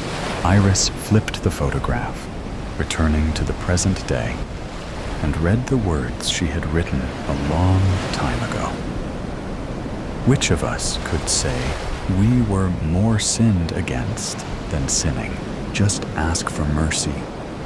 It's a tricky section of the garden, shaded and north-facing, but the foliage thrives under my watchful eye. I ensure it grows lush and verdant, and only I can coax it from sulking in this hot, dry weather. I'm pleased to see the blue-green tones of Siboldiana flourishing beside the golden variegated undulates leaves. I'm outraged by the pockmarked damage I've discovered and search for the culprit amongst the ovate leaves.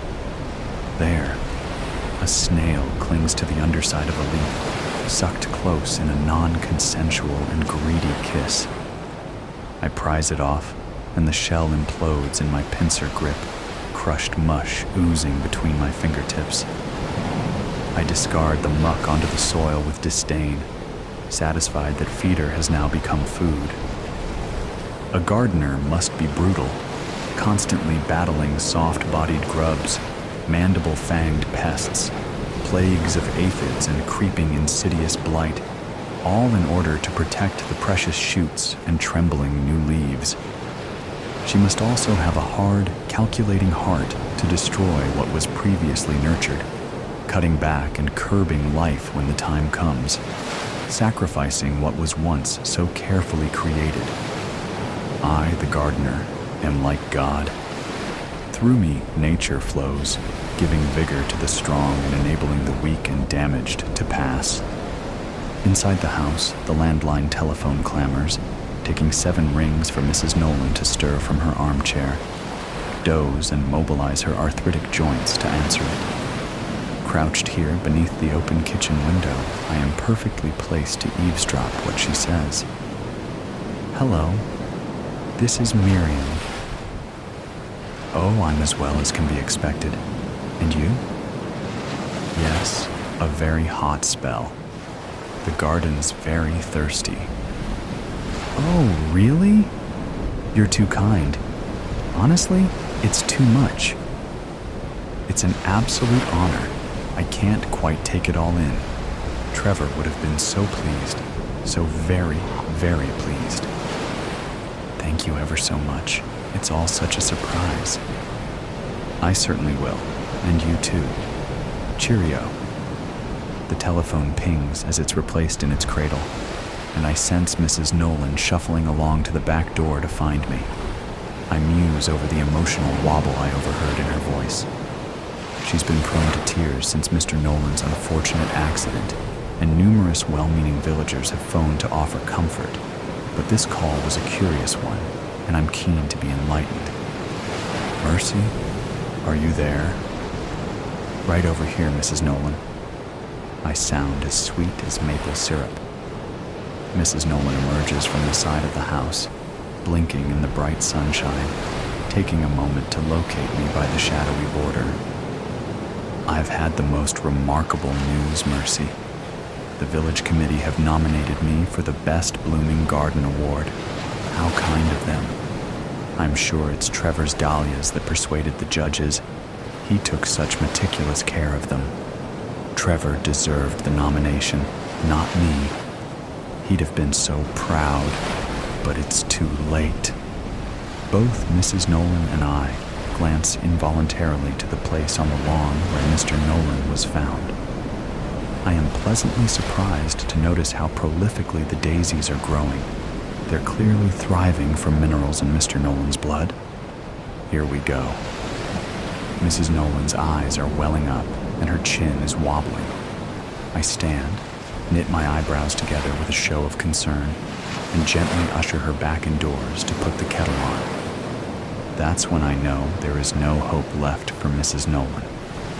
A well-meaning nomination, probably from sympathy votes, has exacerbated her misery and reduced her to convulsive weeping. Proving any pleasure in life is now well beyond her grasp.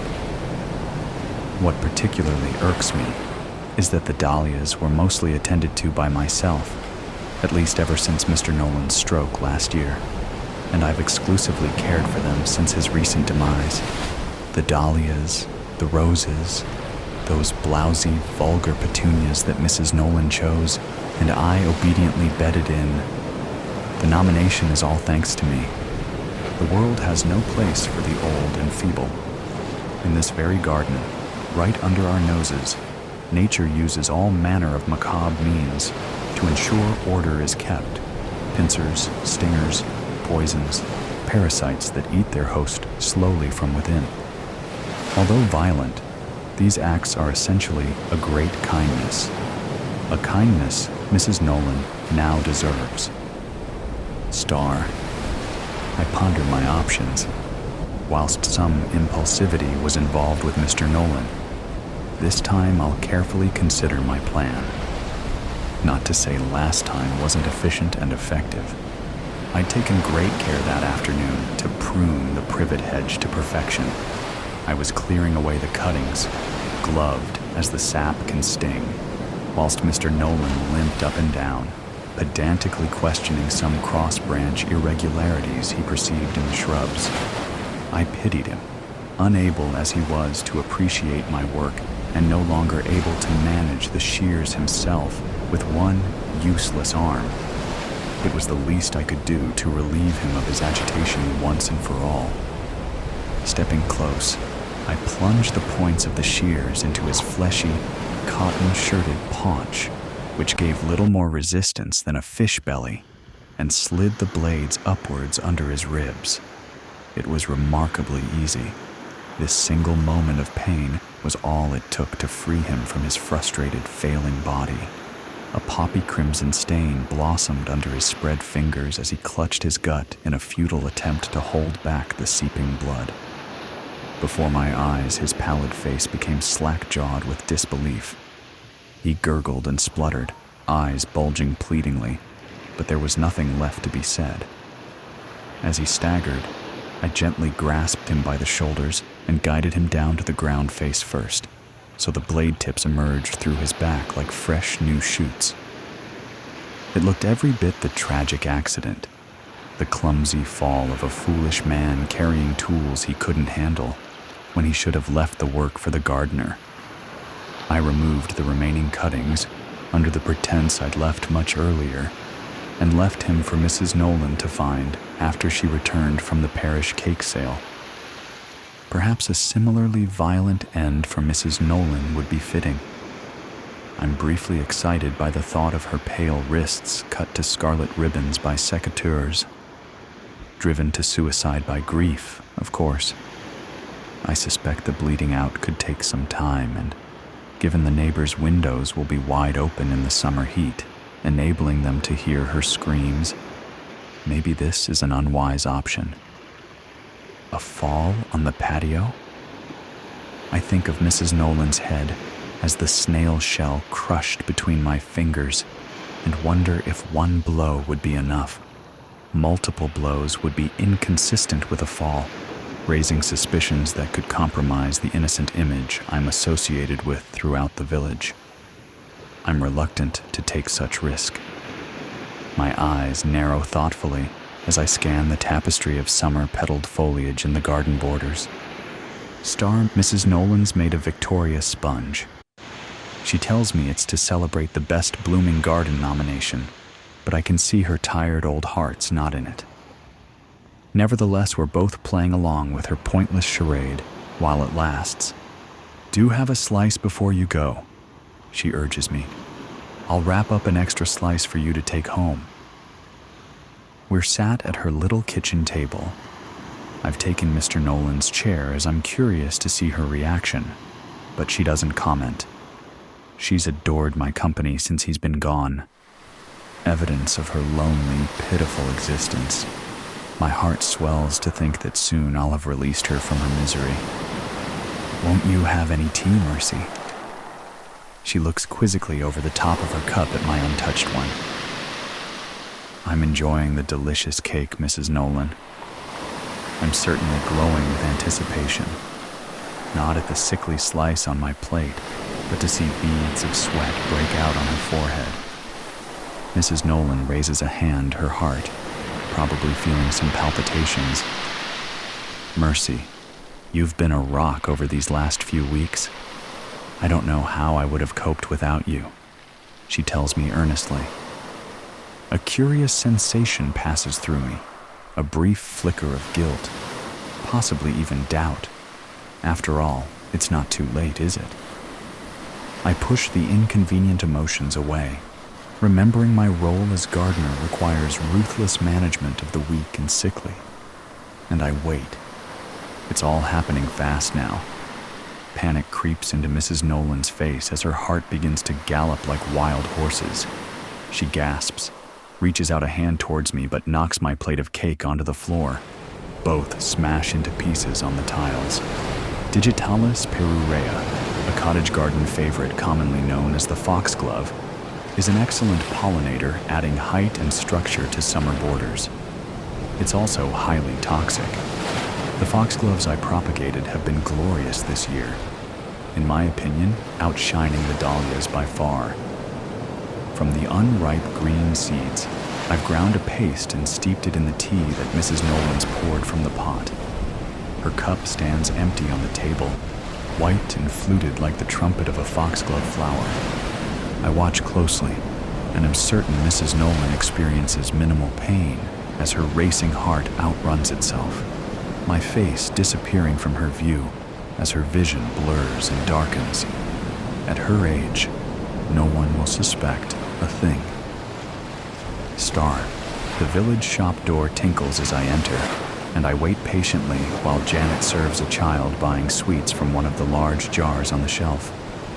I smile indulgently at the youngster who glances uneasily at me and takes a wary, wide sidestep around me as he leaves. So strange that children often sense their vulnerability better than their adult counterparts. Mercy, how are you bearing up? Janet is the picture of kind concern. Such a blow to hear about Miriam. I heard you were there when she took poorly. It was terrible, I murmur, eyes downcast. She'd never truly recovered from finding Mr. Nolan in such a state. It was the shock, wasn't it? And a broken heart. Maybe it's all for the best. Janet shudders before her bright demeanor returns. What can I help you with? Could I pop a note in the window, please? To let people know I'm available for work. With Janet's permission, I take out from my bag the card I've carefully written my number on and slide it into one of the plastic sleeves hanging in the shop window. It's placed alongside local business cards and adverts for piano tuition and babysitting. In my neat, orderly cursive, I've written my number and a friendly message. I'm confident there will be a good response, especially as the Best Blooming Garden Award is still up for grabs. Does your garden need some love and care? Call now for experienced help. Just ask for mercy. It's murder, sir. A scream. The sharp clatter of a dropped tea service, the sound of soft sobs, a rush of footsteps up the stairs, the sight of a dead body, and then silence. It's murder, sir, P.C. Connors spoke. DCI Whitcomb eyed the constable wearily, sighing inwardly. He was tired already, and they had just arrived at the scene of a particularly bloody crime. For future reference, if we ever come across the body of an old lady sitting at her writing desk with a knife through her neck, let's take it as read that it's murder, Connors. D.C. Whitcomb sat in a chair and surveyed the room. Where is W.P.C. Sanders? I need her eyes up here. Whitcomb muttered the last sentence under his breath. He was a man who appreciated a woman on the police force, for she would often have a point of view that he would never see. She was certainly good at her job. She took excellent photographs, a new thing in police work. She also did a fine job with fingerprints, although Whitcomb had reservations about their usefulness. W.P.C. Sanders struggled through the door, laden with equipment. No one offered to assist her. She had learned not to ask. With brisk movements, she set up the equipment and started taking photographs. Whitcomb didn't need to be there for this, but he stayed anyway. Connors stood by the door, shifting from foot to foot. D.C. Whitcomb sighed again, this time audibly. Connors, make yourself useful for once and gather the family downstairs. And make sure that blasted butler is there too. Whitcomb didn't like the fish-eyed butler at all. He looked suspicious. Why he looked suspicious was anyone's guess. But Whitcomb had taken an instant dislike to the man. Whitcomb poked around the old lady's room for a few minutes, taking mental notes and nodding his head a few times. Sanders carried on silently. She knew better than to interject her thoughts, but she also knew that she would be asked about her views on the case in due time. Satisfied, Whitcomb left the room, instructing Sanders to get a wriggle on and then meet him downstairs. Whitcomb tested the hallways and the stairs on his way down.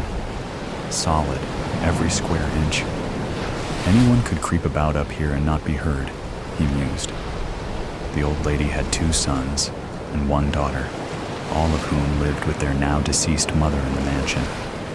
The 3 progeny were all sitting, and they seemed nervous to Whitcomb.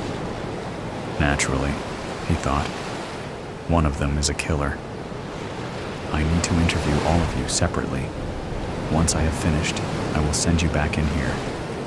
There is to be no conversing between yourselves until I have finished. PC Connors will be here to make sure that you abide by my directive. I say. One of the men stood up, a small frown on his face, and a rather large whiskey in his hand. The law, Whitcomb said severely, requires this, sir. The man sat down and said nothing more, but his face showed his displeasure. The woman scoffed, either at her brother's reaction or the DCI's statements. One just couldn't be sure. DCI Whitcomb pointed at the man who had stood up, gesturing for him to approach with the crook of his forefinger. You first, sir. The questioning went along normal, well-worn lines. Whitcomb saw no need to alter what had always worked. You found out where everyone was during the crime. You looked for corroboration, and you noted any strange behavior. The stories were distressingly similar. Not to put too fine a point on it, the stories were exact. Everyone was downstairs, eating breakfast, when the maid discovered the body. No one had seen their mother since 10 o'clock the night before. All retired to bed at roughly the same time, a little after midnight. The butler and the head housekeeper, a married couple who had worked for the murdered woman for over 30 years, retired to their rooms a little before midnight. All the door and windows had been shut and locked. DCI Whitcomb leaned back and sighed. He had had to deal with 2 murders in his 30-year career before this one, and they had been straightforward. The guilty parties had been easily nabbed, the evidence had been plentiful, and the convictions had been a foregone conclusion. He thought of the men who had been hanged because of his efforts. He could still see them swinging slightly from their final earthly judgment at the end of a rope. With a slight shudder, he returned to his task. It's a nasty business, sir. PC Connors spoke up. Once again, he was standing in a doorway, shifting from foot to foot nervously. Whitcomb looked at him with some slight irritation. The man had a positive talent for stating the obvious. Why don't you go get yourself a cuppa? See if the staff have anything to say about it all. Take your time, Connors. Maybe have a biscuit or two, Whitcomb said. The sarcasm in his voice was completely lost on Connors. Connors lost no time in doing so. The detective chief inspector made him nervous at the best of times, but on this case, he seemed positively put out. Besides, he was feeling a bit peckish and could do with a nice cup of tea and a bite to eat. Well, he's good to have around when we need some muscle, WPC Sanders commented graciously. Ha! And that's all he's good for. Still, he's a good lad, Whitcomb said. Whitcomb winced at the thought of Connors becoming a detective chief inspector in the future. The man had no business running an investigation.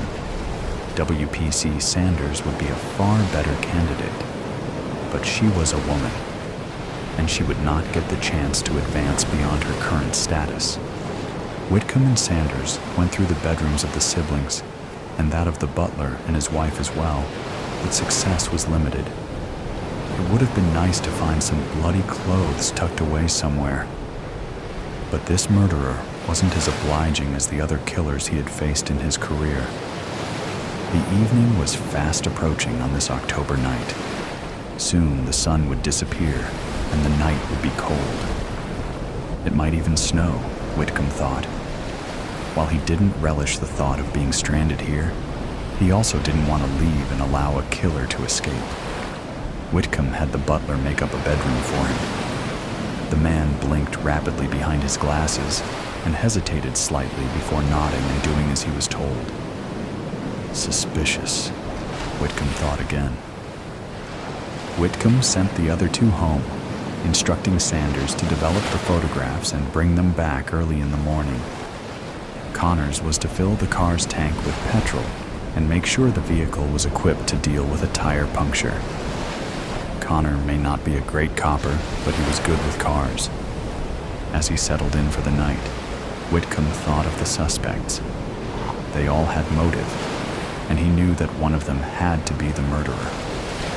The butler and his wife knew more than they were letting on, but they were guilty of no bigger a crime than loyalty to the family.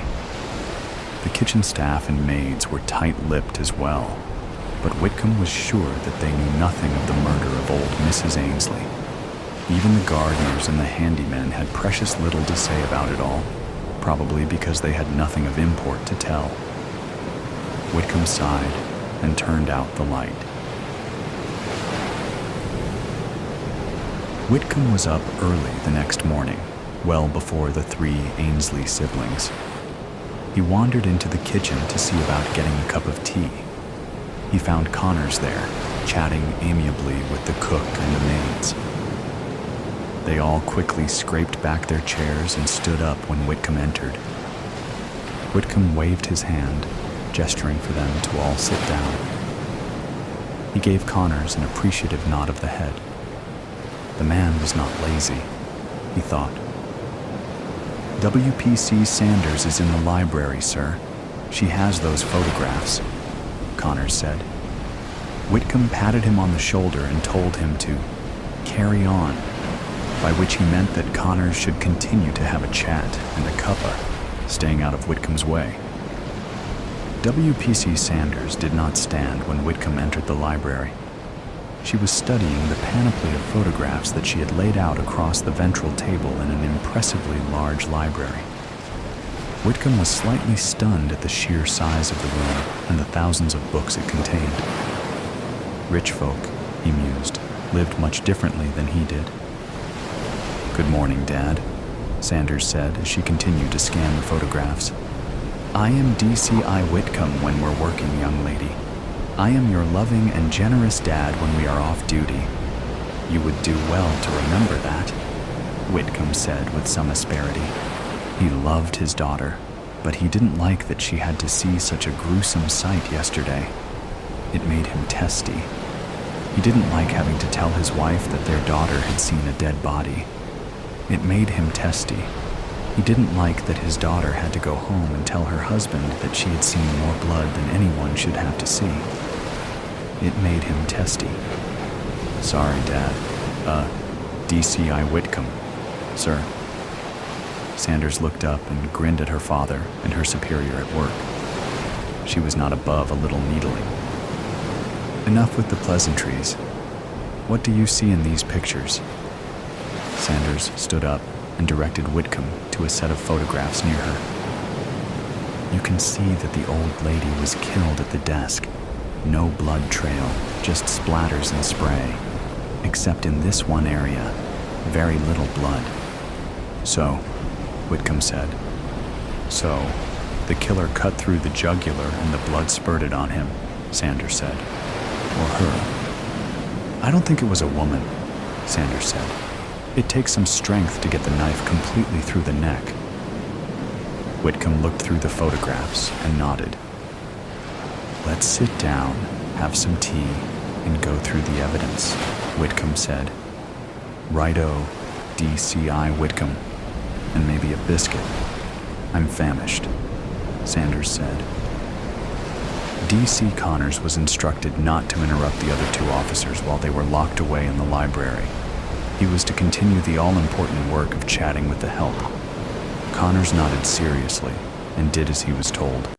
He was especially interested in chatting with the maid who had found old Mrs. Ainsley. She was young, pretty, and available. "Your thoughts," Whitcomb started. "William Ainsley, the eldest. He and his brother Rupert have a consulting business. Legal experts, they call themselves. They have a scrubby little office off of the high street, and they consult 2 times a week. They bring in less money than you pay me," Sanders said, grinning at her dad. "The Queen pays you," he said. "Right. South. They basically live off of their trust fund while living here for free." "The daughter?" "Estella. She was married for 20 years. Husband died in a motor accident 3 years ago. She also has a trust fund. She also lives here for free." I have a feeling that the mother didn't want them here, Whitcomb said. Probably true. Look at these photographs. The mother didn't have a picture of any of her kids, but she has several of her late husband. The kids all have a picture of their mother. It's the exact same picture. Someone had copies made of a photograph, stuck them in nice silver frames, and hey presto, job done. One of them is a murderer. True. I plump for one of the boys, Dad. They have the muscle to carry it off. I'm not your dad right now. Also, whoever the killer is has bloody clothes to dispose of and a guilty conscience to assuage. Sanders nodded, then looked at her dad. She knew what was coming. Did you ask them? Whitcomb nodded. And? William claims that Rupert had to have done it. Rupert swears that Estella has a murderous streak in her and that she did it. Estella knows in her heart that William is the type to kill the old lady. Convenient, Sanders said. Quite. So, we need to find some bloody clothes. Maybe try to get one of the staff to tell us more than they have so far, Sanders said. A voice spoke from the entrance to the library. I don't reckon you'll find any bloody clothes, or the killer. Sanders and Whitcomb looked up, surprised. Surprise turned to amazement. D.C. Connors strode into the library and sat down, looking at his comrades. Explain yourself, Connors, Whitcomb said severely. He didn't like that Connor had come into the library unawares, and he especially didn't like what Connors said. Connors plopped a book on the table, leaned forward, and spoke. I was questioning that maid what saw the body. Jenny, you see, strolling through the garden. I saw you two lovebirds. Sanders poked at Connors. Like I says, Connors continued, unperturbed.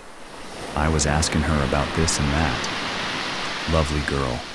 We're going to the cinema Sunday afternoon. That's her afternoon off. Connors. Be a good lad and act like a copper, Whitcomb said sternly. Right. So we get to talking about books. She has this cracking good book here, and she hands it to me. It's a murder mystery set on a train. The Oriental Express. The Orient Express, Sanders said, reading the title. That one, yeah.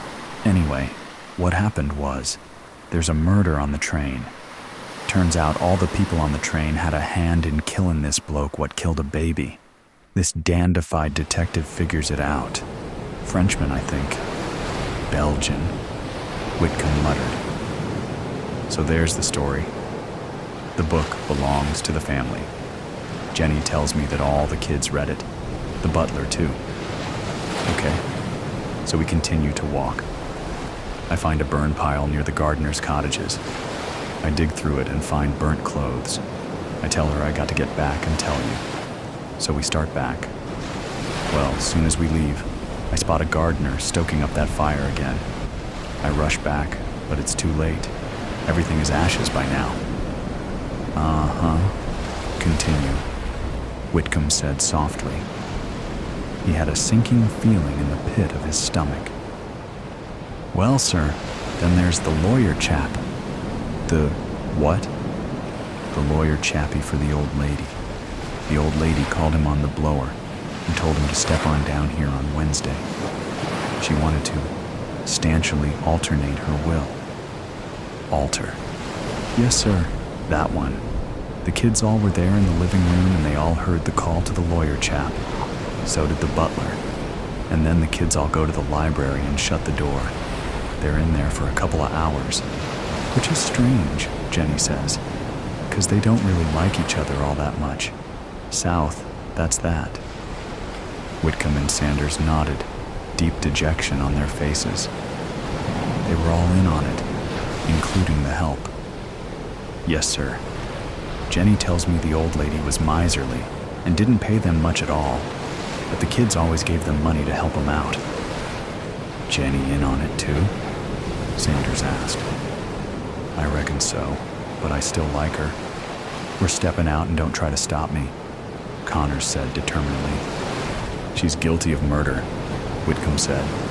I don't reckon she stuck the old lady, Connors said. She knows who did it, boy. I reckon I'm fine with that. I have to let you go then. I can't have a man on the force who knows wrongdoing and lets it go. Connors nodded. I'll work for my dad. Good money to be had in fixing automobiles. It all fit. Everyone colluded to kill the old lady. Everyone was guilty. Nothing, though, could be proven. The murderers were known, yet escaped the justice of the law. They did not escape karmic justice, however. Within a year, all of the siblings were dead. Both boys died from eating tainted fish paste. The woman fell down the stairs at the mansion and died of a broken neck. All of the deaths were suspicious, but nothing could be proven. Curiously, Jenny produced evidence in the form of letters from her father and her mother, a former scullery maid at the Ainsley residence, that showed she was the illegitimate daughter of the late Mr. Ainsley. These letters were produced a few days after the death of the last sibling. She inherited everything. Jenny and ex-PC Connors were married soon thereafter. DCY Whitcomb and WPC Sanders did not attend the wedding, of course. They did not care to consort with murderers, for the love of murder. The wine glass shattered, and instantly conversations at the table came to a halt. There wasn't even a dull whisper to be heard, the silence utterly shocking. Nervous eye contact was made between the group until their attention was drawn elsewhere. His body was convulsing as foam began to form at the edge of his lips. The shock in his eyes left unchanged, while the pigment of his face turned from white to red, and then horrifically blue. "Somebody do something!" his wife shouted, gripping her husband's shoulders, then ravenously ripping at his shirt collar. The silence then broke, not into conversation, but the sounds of clattering utensils and chairs being pushed aside. Two gentlemen rushed to the convulsing man and lowered him from his chair to the ground. The convulsing began to slow then, until it came to a stop, as did his breathing, as well as his heart. One of the gentlemen placed two delicate fingers on the side of the old man's neck, let out a long sign, and shook his head in remorse. His wife began to sob. Angelina sat motionless across from her father as he struggled to breathe, without even realizing what was happening. Is this one of his cruel jokes? Some way to make the night memorable in his own cynical way. Just hours ago, Angelina and her father were dancing together, him in a three-piece suit, her in her wedding dress. Now he lays lifeless on the floor, blue in the face. Andrew is gathered with the other men. They whisper silently together, most likely deliberating on what to do with the body. Julia, her stepmother, lays upon her father's dead chest and heaves enough breath for them both. Angelina is still. She feels the hammering in her chest, the heat rising the nape of her neck. She is processing what is going on around her, on high alert. She doesn't have the capacity to be hysterical right now. Hysterics won't allow her to justify what has just happened before her very eyes. Her father was murdered. As the men gather in the corner, Angelina clears her throat. Every muscle in the room stops and turns in her direction. Andrew, do be a dear and gather Julia, please. She needn't be so hysterical considering she poisoned my father and her husband. Angelina said, so poised, as her chest break out into hives. Julia leaps upwards, crashing into the table and rattling the china. Her cheeks are streaked with thick black lines as she begins to scream. She lunges across the table where Angelina is sitting, forcing the gentlemen to leave their huddle and offer their assistance with subduing the events that are about to unfold. Angelina sits unscathed, You wretched brat. How dare you say those words and accuse me of such? I will not stand for this in my house, you unworthy fool. Julia's claims come in short stabs as she continues to struggle against the gentleman holding her back. Andrew's father, Leroy, attempts to calm the situation. Now, let us all take a breath. There is no need to point fingers or make such accusations. We do not know what happened, he says. With all due respect, Mr. Montgomery, my father was brutally murdered in front of my very own eyes, in his very own home, and the very day that was supposed to be my happiest, hisses Angelina.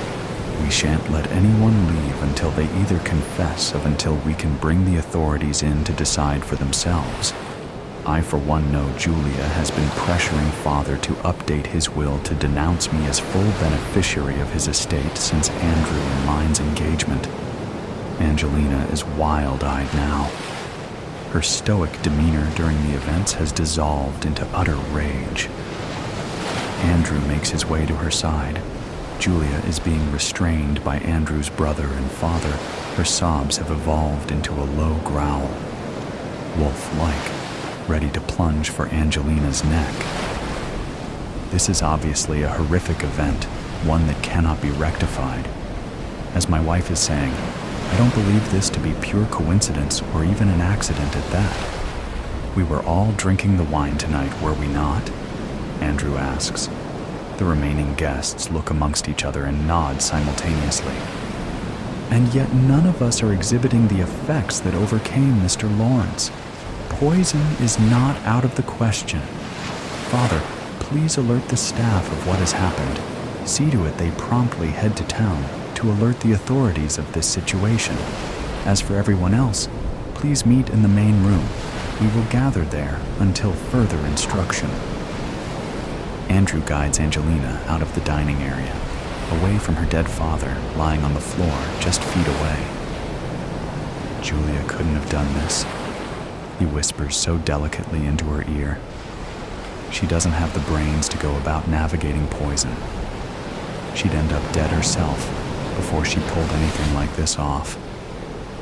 Angelina scoffs and whispers back, this is true, if she were working alone. In the main room, the 5 dinner guests gather. Leroy enters shortly after, out of breath, notifying the group that the stable hand has taken upon himself to ride to town to alert authorities. Henry, Andrew's brother, works to start a fire. Julia, with her now untamed hair and cranberry sauce-stained dress, finds a chair in the corner and begins to sob, less hysterically this time. Angelina and Andrew take to the main couch. Elizabeth, Angelina's cousin, rushes to sit beside her. What is going on? She whispers urgently to Angelina and Andrew. Their heads all bow together to keep their conversation low. You don't really think he was poisoned, do you? That can't be. There's no way anyone would do such a thing, let alone to your father of all people. And tonight? Elizabeth is trying to rationalize the events that transpired not even 25 minutes ago. A large part of her is feeling guilty for occupying most of her dinner conversation with Henry. How could she not, though, with those gorgeous eyes and seductive smile? The way he caressed her thigh during the first course. Julia has to be behind this, Angelina whispers back to Elizabeth. She's always been after father's money, and now that Andrew and I are officially married, she wants the whole lot for herself. Angelina pinches the bridge of her nose, trying to gather her thoughts. Had she been this desperate for the money, I would have relented. I'd rather have my father alive than his estate. Andrew takes her hand away from her face and entwines her fingers with his. The authorities are on their way. We'll come to a resolution. He reassures her. Julia stirs from her spot in the corner. Leroy, was that not your bottle of wine you shared with the rest of us tonight? How generous of you. The sarcasm comes off like a knife, and ever so slightly Leroy begins to perspire. Julia continues. And did you not uncork the bottle yourself? A way of thanks for the marvelous and expensive night Mr. Lawrence threw for your son and now daughter. You took Mr. Lawrence's glass yourself to fill, denying the waitstaff. Everyone's attention turns to Leroy. Yes, I did bring the wine, uncork the bottle, and pour Mr. Lawrence's glass, but I swear I did nothing of the sort to bring him any harm. I can assure you all that. Leroy dabs his face with a handkerchief. Father would never do such a thing, Mrs. Lawrence, Henry interjects. Absolutely not. What would be his motive?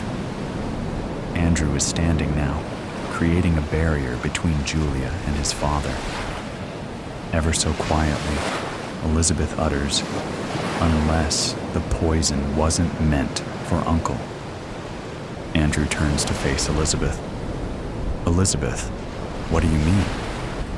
Well, remembering now, it didn't seem like an issue at the time. I had come into the dining room first. All the glasses were askew in various heights. There was no reasoning for their placement. I took it upon myself to arrange the wine glasses from tallest to shortest, starting from the left side. She gasps and places a hand to her mouth. Her eyes widen with a realization. The glass I moved to Uncle's placemat was sitting at Andrew's seat. The room is still, quiet. No one says anything. No one engages in eye contact. As if everyone were looking at their own individual particle of dust on the ground, invested in everything else but each other. Where do their fingers turn when the victim of the incidents has entirely changed? The victim who is standing in the center of the room, his head bowed and hands on his hips, his potential murder amongst them. Angelina stands and makes her way to her groom. She takes his hands in hers and faces him towards her. She slightly strokes his cheek. Darling, is there anyone you know of that would want to hurt you? Who would do this to you? On our wedding night? Exhausted, Andrew leans into her. He encircles her waist and embraces her. He lowers his head to rest on her shoulder and says in her ear, I have no idea, but I am certain we are no longer safe here. Angelina gives a faint nod into him as her eyes scan the room. Elizabeth on the couch, Leroy leaning in the entryway to the main room, Henry standing by the flames watching them dance, and Julia staked in the corner, her face turned toward the window, watching her own reflection. She holds Andrew more closely. Her thoughts are broken as the stable-hand's son comes running into the main room, the head maid behind him. Both are out of breath. One of the wait staff has stolen a horse from the stable, Mrs. Lawrence. I tried to stop her, I did. I told her no, she couldn't take him. But she did anyways. The stable-hand's son exclaims, he is barely the age of 10 years old. Who? Who took the horse? Angelina breaking from Andrew and rushing towards the young boy. It was Priscilla. When we tried to stop her, she pulled out a knife, the maid adds. She must have been the one to put the poison in Andrew's cup, Elizabeth shouts. Yes, certainly, but why? What is the motive? Julia seems calmer now, adding to the conversation. Why would a young girl so full of life, from a humble family, poison a groom on his wedding day? Her head turns to face the group, her eyes narrow onto Andrew. Andrew, you don't even know Priscilla. Why would she target you? Questions Angelina. I haven't the slightest idea. Clearly, she is unwell to have done such a thing, something so drastic. Andrew replies, shock in his eyes. But the stable-hand's son looks at Andrew confused. You do know her. I've seen you both together, late at night entering the stable. But you never take the horses out, and you always come back picking hay off each other. Julia breaks into her hysterics again, but instead of sobbing this time, She's uncontrollably laughing. Bloodlust. I was going to kill a man tonight. That's why I went to the party. It was an extravagant black tie affair thrown on a warm, late summer evening at the end of July, hosted by none other than Walter Adler, the richest man in town. Midnight was approaching, and with it, my deadline. I dressed the part, wearing a maroon dress with a corset torso and a slit up the thigh. My makeup was reminiscent of the famous women in 1950s-era America. I was, as they say, dressed to kill. This particular estate had been blessed with a ballroom perfect for gatherings such as these. I was on the second floor of the Galant mansion, leaning over the rail of a balcony overhanging a bar in the center of the house. I was at my perch, an elegant nighthawk waiting for my prey. I surveyed the scene when a beguiling young man leaning against the bar caught my eye. He was an eye-catcher, that's for sure.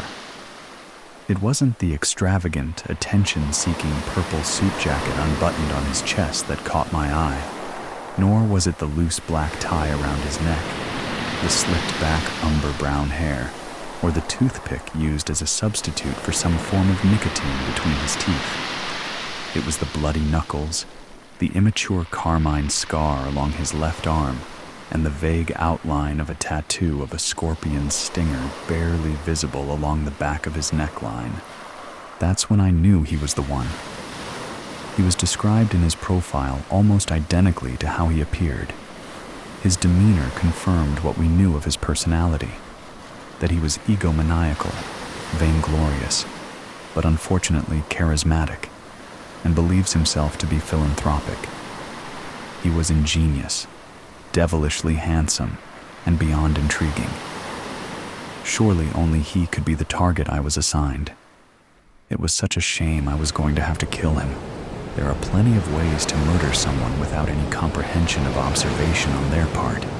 In order to properly take the life of someone as smart as this particular gentleman, the key is to get him to notice the oddities engraved in your actions while providing enough of a distraction that he chalks it up to a beautiful dame's unfortunate personality. This man was no half-wit, but he was young, attractive, and vain. So I deduced that an old-fashioned plan of seduction would work out beautifully, for me at least.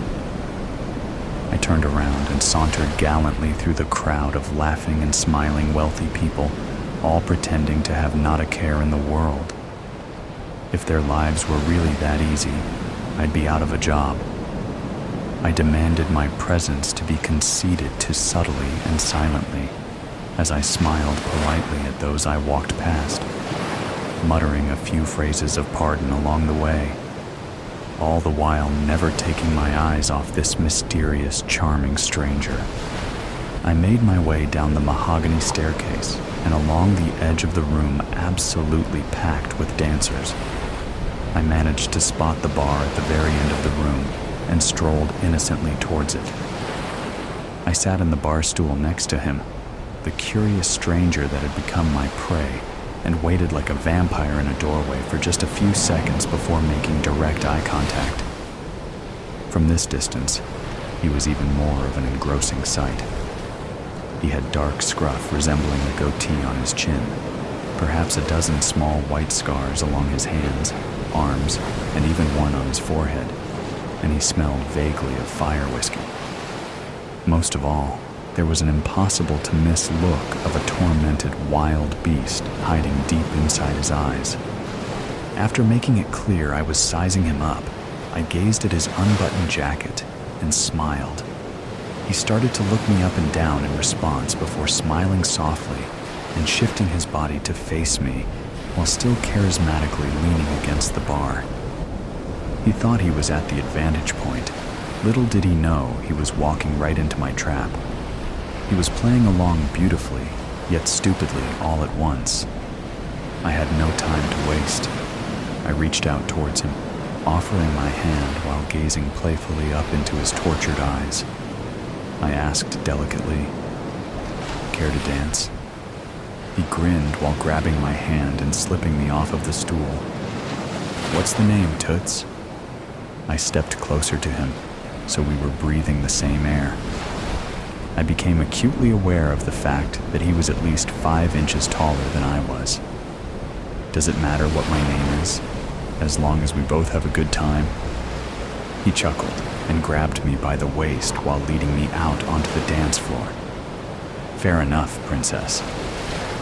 I was guided by the small of my back to the center of the dance floor as a romantic song began to play. This unfortunate target of mine was a phenomenal dancer, pulling me close, then pushing me away, spinning me around, and then even going so far as to dip me downwards as he gazed into my eyes in a tease. Then he'd stand me on my feet and dance with me normally, as if he hadn't just nearly, almost, kissed me, coming close, but not close enough. Worst of all, he had made me want it, which was a curse so unforgivable I could hardly stand it. Dancing with him felt like heaven, which distracted me more than I'd ever like to admit. I wanted him when he was the last thing I should be wanting. I was on a mission. I don't feel things. I've never felt things, and I wasn't going to start now. But with him, I was a spider lily, blossoming in the moonlight. If only I had any clue what was really blooming that night. Perhaps I would have done things differently. If that were the case, maybe I wouldn't be dead.